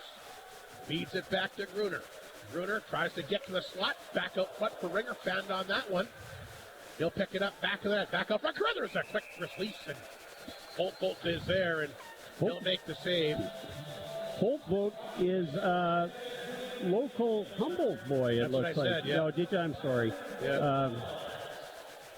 He's, like I said, he's a big goal. Yeah, he is big. Let me check that size. 6'2".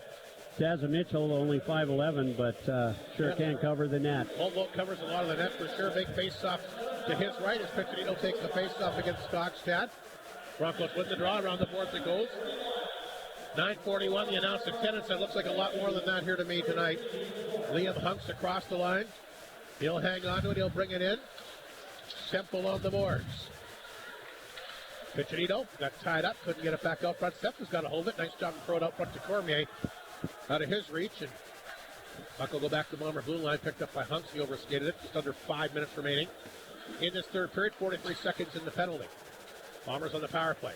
A chance now by Cohen Semp, and he'll rip that off the right pad of Humboldt, and Hunks will chase it down in his own end. Liam Hunks hanging on to it. Inside the Humboldt zone, throws it back out front. Semp for the blue line. Piccinino back out front to Hunks. Miller out of the box, so that's going to do it for the penalty. Or sorry, that was yeah, that's one of the Flin Flon penalties. is still on the penalty, on the power play. Here's Piccinino dancing around, a quick chance, and I thought that was coincidental, so the one bomber must have skated off, and Miller. How does Miller stay on the ice? Interesting. I guess it went from a 4-on-3 to a 5-on-4. Anyway, Flin Flon on the power play for another 8 seconds here. And, of course, a 5-0 lead. And approaching 50 shots, Mike, 47-24. Who would have ever guessed it, Rob, early in this Well, game? I mean, the first half of the second period, Humboldt really had him. Yeah. Just couldn't cash in. Off the face-off, Skogstad will lead into this one, but he couldn't get it out. Puck held in. Broncos do work it back to Miller. Here's a nice pass. Cutting in and ripping that over top of the net. That time was Kennedy. Now, you know what? Actually, one thing that they catch me earlier, and I forgot to mention it. No Boris Kaufman for Humboldt tonight. Good offensive player. We'll have to find out from the coach, Braden Klamosko, his status, but no Boris Kaufman in the lineup for Humboldt in this game. That's probably why they're playing Owen Chapman, Rob, the AP, I would think, hey? Well, yeah. Yeah. Saskatoon native. Kaufman's had some good games against the Bombers in the past. I'm wondering what his status is. We'll have to find out. Anyway, the penalty is over. Flin Flon 2 for 7. 3:37 remaining in the third period. Seitz will take the face-off here against Panache. The face-off inside the Humboldt zone. Humboldt in relief of Dazza Mitchell. They relieve Mitchell after the 5th goal. And again, not due to his play. I think just to give him a bit of a rest and get him ready here for Game 2 tomorrow. Because let's face it, the Humboldt Bronco game plan doesn't change. They want one of these 2 games. They still got that opportunity. They want to take away home ice advantage if they can. Here's Seitz. Off the boards, they'll get the pass ahead to Lees. Lees to center, will dump it inside the Humboldt zone. There's Olsen. Caught the puck up, came back out front. Seitz. And then fired in the corner. Panache will get it back for the Broncos. He plays that one ahead. Kanchuk will chip it ahead to Lees. Back across the Humboldt line. Olsen back to get it. 3 minutes to play in the third period. Look out! Nuka chased in and put a good bump on him. Here's Paquette. Back to center ice. Poke back at Flin Flon territory that time. Bombers jump on it. Puck loose in front of their own net. That's Kanchuk. Hit Alexander. They'll play that one ahead. Humboldt couldn't keep it in. And they'll blow it down with 2:40 to go. Rhett Ewan, a strong game tonight. And I was thinking as well, Mike, on that power play, why not give him an opportunity to go out there and play the power play? He actually did play on the last power play a little bit, I noticed. I agree with you. He's out there now. 2:40 to go in this third period. A 5-0 Flin Flon lead. And again, just the one shot by the Broncos this entire third period. I think the Bombers would like to get the puck to Rhett Ewan, and yeah, they're still after him a little bit here from that big hit in the first. Broncos get the puck down the ice. There's Mamich after it. Try to poke that one back out front. Mamich. Look at a Bronco down the corner here. He got drilled by Marsden. We might have another scrap here. Marsden was getting into it. There are a couple of Broncos in there, including Mamich. I'm surprised they didn't take Marsden there, but no, Nathan Mounier. Mounier going to get a penalty. Marsden still having a cup. Mamich wants a piece of him. It was the guy that he drilled in the corner. Mamich is going to take a penalty as well. So Mamich will go off for the Broncos. Mounier will go off for Flin Flon. And they're going to, I thought Cole Thatcher was going to take a penalty as well, but. Penrod plays with a bit of an edge, Rob, for the Humboldt Broncos. Who's that? Penrod. Yeah. So 2:22 to go. What's the Miners again here at the end of the game? 48-24 the shots for Flin Flon on the Ridge on Amos shot clock. 24-1 in the third period. Yeah, incredible. Boy, this game turned around in a hurry. Face off inside the Flin Flon zone. The left of Matthew Keeper is Owen Chapman. They call it from Saskatoon. Contacts takes the face off here. Throws it back to the Bomber net. Bombers get a hold of it. Here comes Ryder Muka quickly to center. The local product across the Humboldt line. Muka had a chance. Chapman took it from him. Chapman back of his own net. He'll hang on to it. Slings the pass. Intercepted here by Lees. Coming away from Olsen. Trying to throw that back out front. Rolled off the play that time by Huey. Bombers after it. Lees can't find it. Picked up here by Rodman. And he'll play that ahead to Huey at center. He kind of overskated it. Flips the pass back to Chapman, a little bit behind him. He'll dump it back inside the Humboldt zone to Olsen. A bounce pass for Huey, who chips it back in Flin Flon territory. A minute and a half remaining in this opening period. Cole Tanchuk. Back of the goal this time. Look out. Yakimchuk falls down. Puck stolen. They throw it back out front. And nice to see Stromey back out there taking a shifter late in this game, the Humboldt Bronco captain. He'll take a run here at Yakimchuk. Bombers play it back inside the Bomber zone. Hunks wasn't expecting it, got away from him, had to be careful. You're right, Pet got all over him. He was taking a big body check as he came in. Lepper gets it to center. Dropped it back to Rhett Ewan. Can't pick it up. Puck came back inside the Flin Flon zone. Here's the pass to Ewan. 1 minute remaining in the third period. Penrod came over, took a whack at him. Puck rolled inside the Humboldt zone, picked up here by Paquette. They'll move that one ahead to Simchishin. Good pass to Banache across the line. Back to Simchishin, a shot, and blocked here by Hunks. Hunks looked at back of the goal. Luke Lepper up the boards. He was looking for Muka, missed the pass. It'll roll back in Humboldt territory. Paquette is there to get it. Played it back to Simchishin. His pass wide as Strizzy. Intercepted by Lepper. Back across the Humboldt line. Lepper, hang on! Ripped it over top of the net. And Holtwood kind of reacted late on it. Mamich and Mounier out of the box. 18 seconds to go in the game. Mounier up the board for Lepper. They'll play that one ahead for Muka. Lepper took a whack from McElwain behind the play. Muka's got it tied up. Stromey will pick it up. And that's going to do it for game one here at the Whitney Farm tonight. The Flin Flon Bombers will pick up a solid 5-0 victory. Mammoth came after the loose leg. Not a smart move. He didn't get it.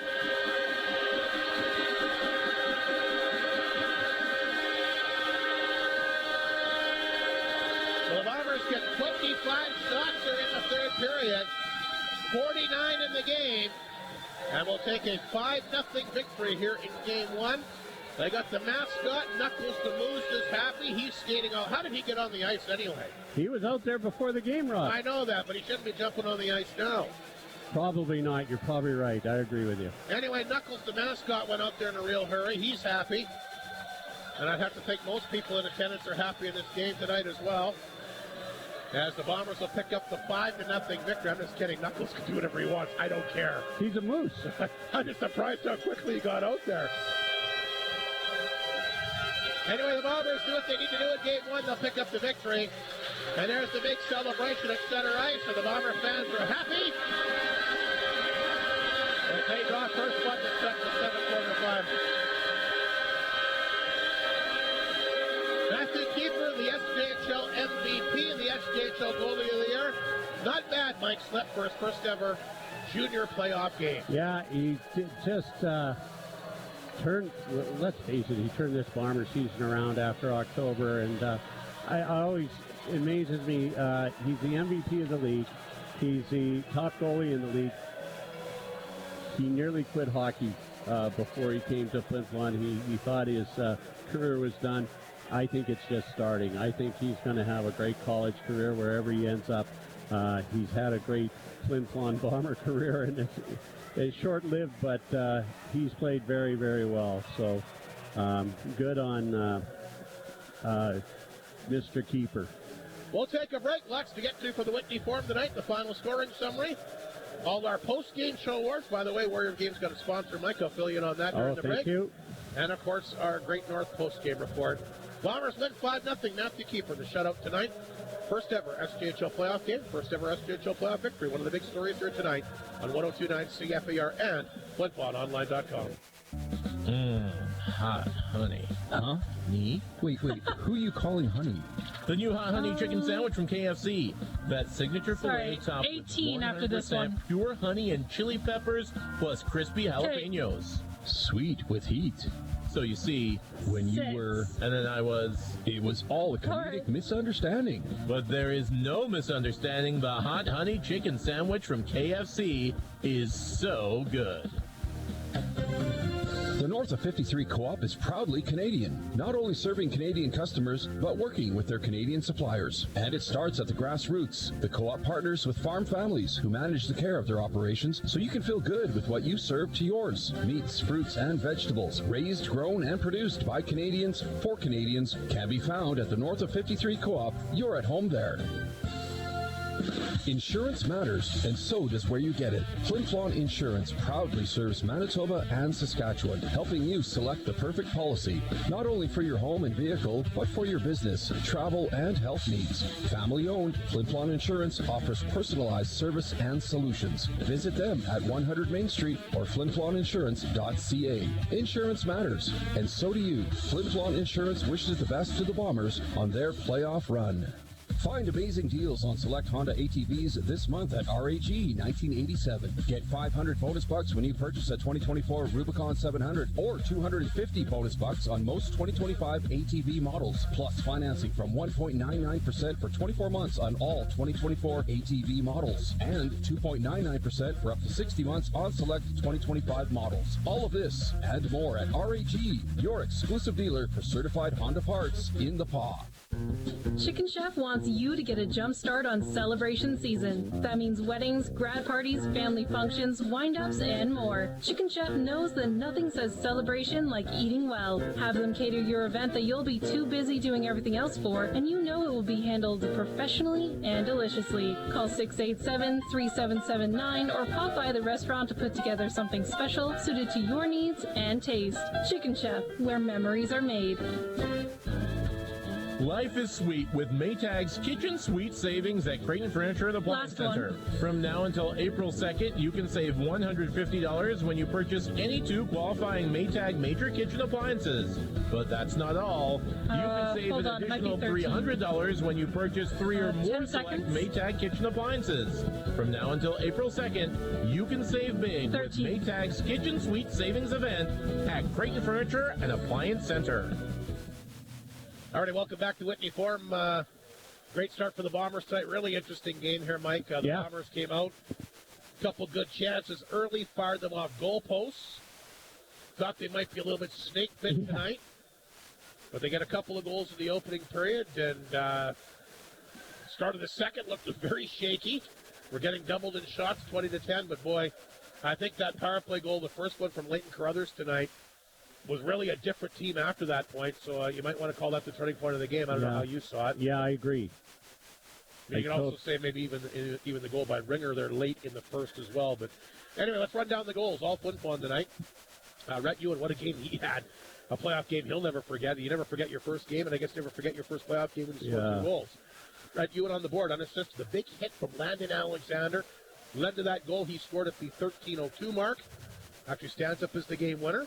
Flin Flon would get plenty of insurance, as we know. Ryder Ringer would score. It was a weird, again, Humboldt didn't make a lot of mistakes in the first period. Did they make that turnover late in the period? And it cost them. Yeah. Ringer jumps on it his first from Cohen Semp at 19:28. 2-0 Flin Flon after 1. They'd make it 3-0. Again, the big power play goal by Leighton Carruthers. That was from Hunks and Ringer at 9:44. 3-0 Flin Flon after 2. Rhett Ewan again, second of the game from Hunks and Lepper at a minute 50 in. Really put Humboldt back on their heels. And, of course, another power play goal. It was a 5-minute major to Knutson. Crothers able to take advantage. Second of the night.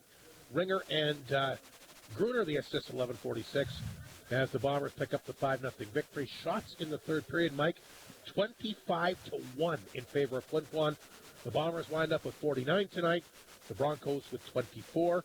Humboldt 0 for 2 on the power play, and Flin Flon winding up 2 for 7 in the game. Broncos have to regroup. You're not going to win games with one shot in a period. That's obvious, and they, I get it. They were frustrated. They sort of lost their cool, and Flin Flon just took over. Well, we talked about turning points, Mike, and we talked about the second goal by Ringer, the third goal by Crothers, but how about the missed net by Kennedy? Yeah. Flin Flon took that 1-0 lead. He had a wide open net and missed. If he scores there, it changes the whole thing. It sure does. So there's a turning point too. Yeah, it went in behind Matt Keeper, just skimmed through the crease and out the other side. It was so close, and you're right, Rob. I never thought of that. If that goes in, it's a whole different ball game. And they hit a goal post, too. Miller hit the post. Flin Flon had 2 goal posts the first, but Miller also hit that goal post as well back in the second. Yeah, there, as I say, Humboldt just didn't get a break, didn't get a bounce or a break in this game. No, and losing Strome in the first period, I was going to say I don't know why they allowed him to come back. There was really no need. Give the team a boost. Maybe, but they weren't going to win at that point. The game was over. Coach Klamosko knows better than me, but I certainly wouldn't have put him in. Well, I think it was just to give the guys a boost. I think it's tough to keep some of these guys. I mean, it's playoff time. He wants to play. There is more games to go. You're right, Rob. So, and good on him for coming back. Don't get me wrong. It shows a lot of spunk, but I don't know. I might have kept him in the dressing room. Anyway, he did come back, and we'll see what happens here tomorrow. And I think one thing's for sure, Mike, I think it'll be a lot tighter game here tomorrow night. We see it a lot here at the Whitney Forum, where the Friday night game, the Bombers played great, and then they have won most of the second games, but they're a lot closer. So, and again, Humboldt tonight, everything, you kind of played through the first game, and like you said, you let a couple things happen, and this might bring them closer together here for tomorrow, but I think it's going to be a lot tighter game, and I expect Humboldt to be ready to go for the opening bell. Like you said, one shot in the third period, not going to get her done. But again, the goal was to win one of the 2 games in Flin Flon, and they still have that opportunity coming out here tomorrow. Absolutely. This series is far from over. It's just one game. It's one game. The possibility is 6 more, and I know Braden Klamosko is going to have this team ready to play tomorrow. Like we said, he isn't a 2-time Coach of the Year for nothing, and a CJHL Coach of the Year. Yeah. And 2 league championships, don't forget. I believe he's... And he also won a national championship as a player. Yeah.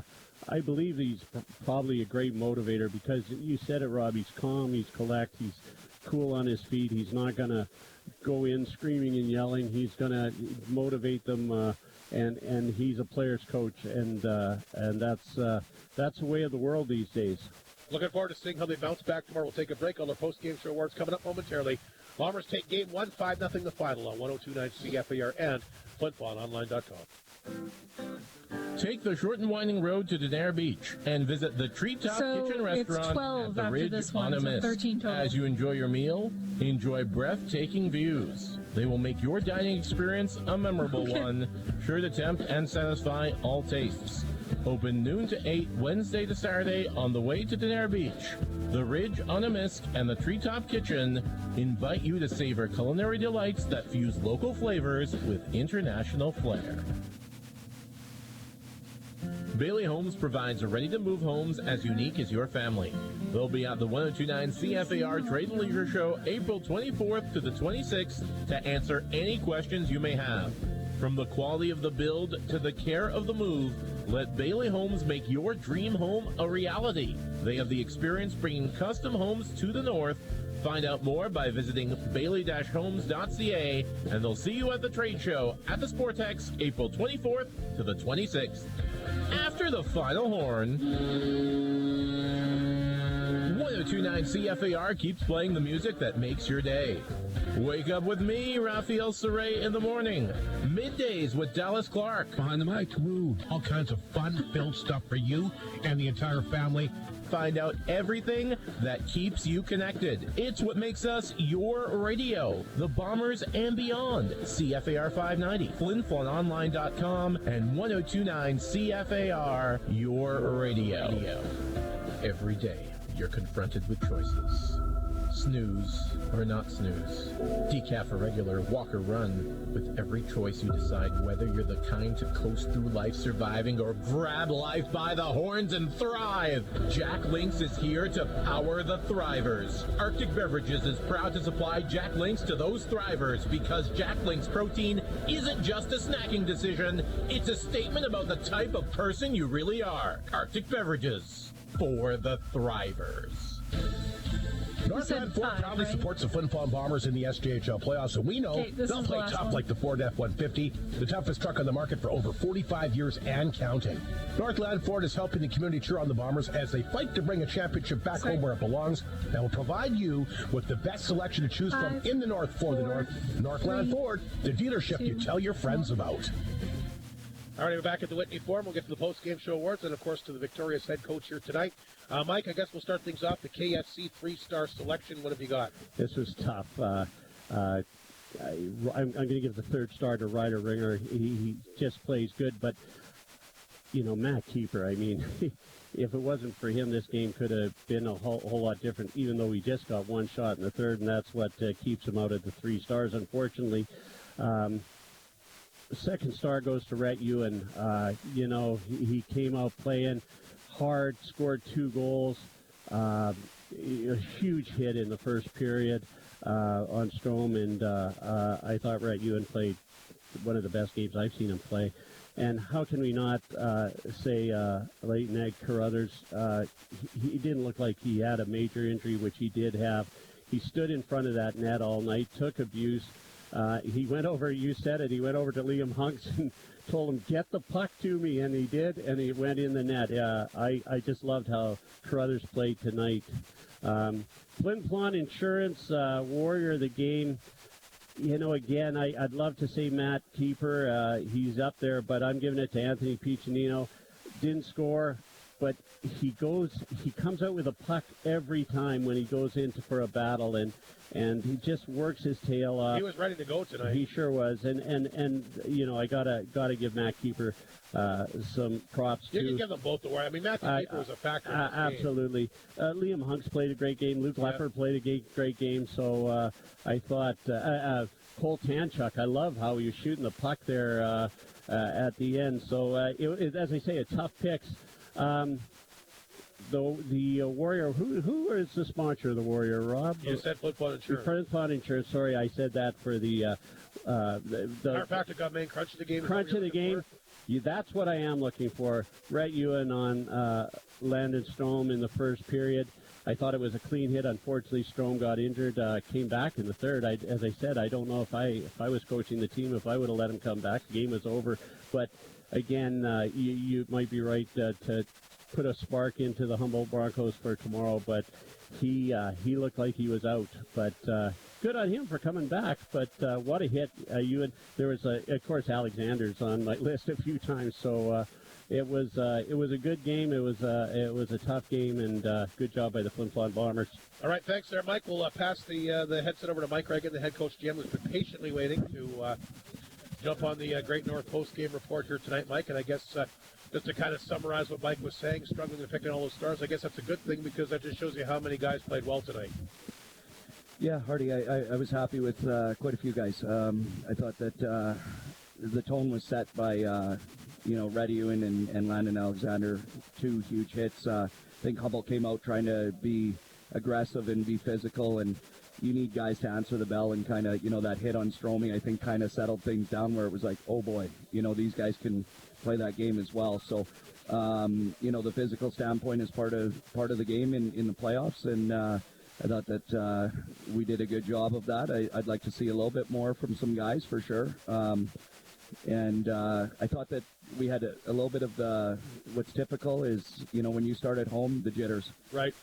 We turned over a lot of pucks early on in the first period that led to their scoring opportunities. I honestly thought that every one of their scoring opportunities was because of a turnover from us. It wasn't off the rush. It wasn't anything that they were doing. It was a little bit of sloppy play by us. And then I thought, the first 5-10 minutes probably 5 minutes of the second period were on our heels because of penalties. And, Humboldt's having a push. And I thought that Keeps did a good job there. But then after that, I thought the second half of the game we kind of took over. Well, we were talking about this, Mike, as you're waiting to come on. Carlos, that power play goal, I mean, it was 20-10 shots for Humboldt early in that second. And you were speaking about turning pucks kind of back on your heels a little bit. He gets the power play goal, then he really took it to them. I mean, holding him to one shot in the third period, you got to be pretty happy about that. Yeah, I mean, but it just goes to show you guys. So we were killing penalties in the first part of the second period. They're out shooting us. Third period, they take all the penalties. We outshoot them 25-1. So when you're on your heels, it's pretty tough to generate a lot of momentum when you're having to kill penalties. So you're not taking risks when you're killing penalties. So we got the job done. We talk about our penalty kill all the time. In the playoffs, you got to have a strong penalty kill. And we did a good job tonight. We were perfect on the penalty kill, and we got 2 power play goals. So, we're +2 in that category right now. And I thought as the game went on, we looked more comfortable, and we started to play Bomber hockey. Interesting game night tonight, Mike. Hunks, Keepers' first ever SJHL playoff games. They're factors. Carruthers comes back with a long injury. He's a factor. Rhett Ewan's first ever SJHL playoff game. He's a factor. So a lot of guys make their debut pretty darn sweet. Well, Hardy, I think one of the things we talked about before the playoffs is it's at playoff time you have to have some maybe unsung heroes and some guys that maybe don't show up on the score sheet a lot during the regular season. I've loved Stinton's line since the time we put them together. Some people might think that they're our fourth line. I think that they're, we've got 2 third lines and we've got a top 6, and that's what I like about this team. And there's always questions about, do your young guys, are they ready for the moment? And, we've never gone into the playoffs with this many rookies on our team. But we decided to do that because we liked our young guys and we thought that they were coming along and that they're better than a lot of 19-year-olds in the league. So, for them, 3 of them being 17-year-olds, I think they got their first taste of the playoffs here and definitely were a factor tonight. So now you got to reset and Humboldt's going to come. Hey, they want to get a split, and it wasn't there for them tonight, but doesn't mean tomorrow night that they can't. So you have to have short memory in the playoffs, and we definitely got to do that here tomorrow. Well, good to get off to a good start like you mentioned, Mike, but again, just one game, and tomorrow night will most likely be a lot tighter. Yeah, for sure. I think that the score is maybe not indicative of the game, even though, like I said, I liked our game. As we got more comfortable, I think that we started to show the team that we are. But Humboldt's a good team, and they're going to be ready to go tomorrow. Mike, congratulations on the Game 1 victory, and good luck here back here at the Whitney Forum. Should be a lot of fun game, too. Great crowd again here tonight. Great atmosphere at the Whitney Forum. You never have to worry about that. Yeah, good start to the playoffs for sure. Mike Reagan, the head coach of the Bombers. His team taking Game 1 once again, 5-0 the final. One last break. We'll be back with a wrap-up momentarily here on 102.9 CFER and FlinFlonOnline.com. The North of 53 Co-op is proudly Canadian. You Not want only me to serving play Canadian 8 customers, in a row, right? but working with their Canadian suppliers. And it starts at the grassroots. The Co-op partners with farm families who manage the care of their operations, so you can feel good with what you serve to we yours. got new sponsors, Fruits right? and vegetables, raised, grown, and produced by Canadians for Canadians, can be found at the North of 53 Co-op. You're at home there. Hud Bay is proud to be a sponsor of this Bomber broadcast. From donations for bursaries, hockey schools, clubs, community events, charities, and so much more, Hud Bay has supported our community with dedication and generosity, contributing to events and organizations. Hud Bay thanks the people of Flin Flon for their continued support. You want a home where you feel happy, comfortable, and at ease. You don't want to deal with cabin fever in your downtime, and Samsung knows you deserve better. So combat midwinter cabin fever with Samsung at Shane's. Shop for anyone from 3 to 93. You'll find everything you need and everything you want for everyone in your family. From TVs, tablets, and smartphones to home appliances, Samsung helps create a lifestyle that fits you and kicks cabin fever to the curb. Samsung and Shane's at the Utinike Mall in the Paw. There's always delicious food items to try out at your local McDonald's at the Flin Flon Walmart location. Brand new to the menu include the cheesy jalapeno bacon quarter pounder, the smoky maple bacon breakfast sandwiches. How about something just in time with summer on the horizon? Tropical and watermelon lime fruit splashers and the peach passion smoothie. And how about another brand new menu item, the cinnamon swirl. Try one today, a buttery brioche roll swirled with cinnamon filling and topped with delicious cream cheese. Brand new with the classic cinnamon taste. Your McDonald's location at Walmart, once again offering curbside pickup, so don't forget to download the app, collect McDonald's rewards for free food, sit and relax in the comfort of your own vehicle, and await your order. McDonald's, wishing the Flin Flon Bombers all the best through this year's playoff run. Alrighty, we'll recap the McDonald's out-of-town scoreboard and wrap things up here for the Whitney Forum tonight. The Melfort Mustangs, a 3-1 lead on Kindersley after 2, no surprise there. Yorkton leads Melville late in the third, 3-1. And the other game tonight, Weyburn, a 4-1 lead on Battleford, just over 9 minutes remaining in the third period. Manitoba Junior Hockey League, I think all the games are final in Manitoba tonight. Neepawa goes into the Royce Johnson, surprises the Blizzard tonight, 3-2. Winkler holds on for a 1-0 lead, 1-0 victory at Niverville. Steinbach 3 goals in the third. They beat Portage 3-1, and Dauphin a 4-1 victory against Wayway. And again, there's just the one game in the NHL, Pittsburgh over Columbus by a score of 6-3. Bombers take game 1, 5-0. Rhett Ewan a pair of goals. Leighton Carruthers 2 power play goals, and Ryder Ringer also scoring a big goal here tonight. So that's pretty much going to wrap up our broadcast from the Whitney Forum.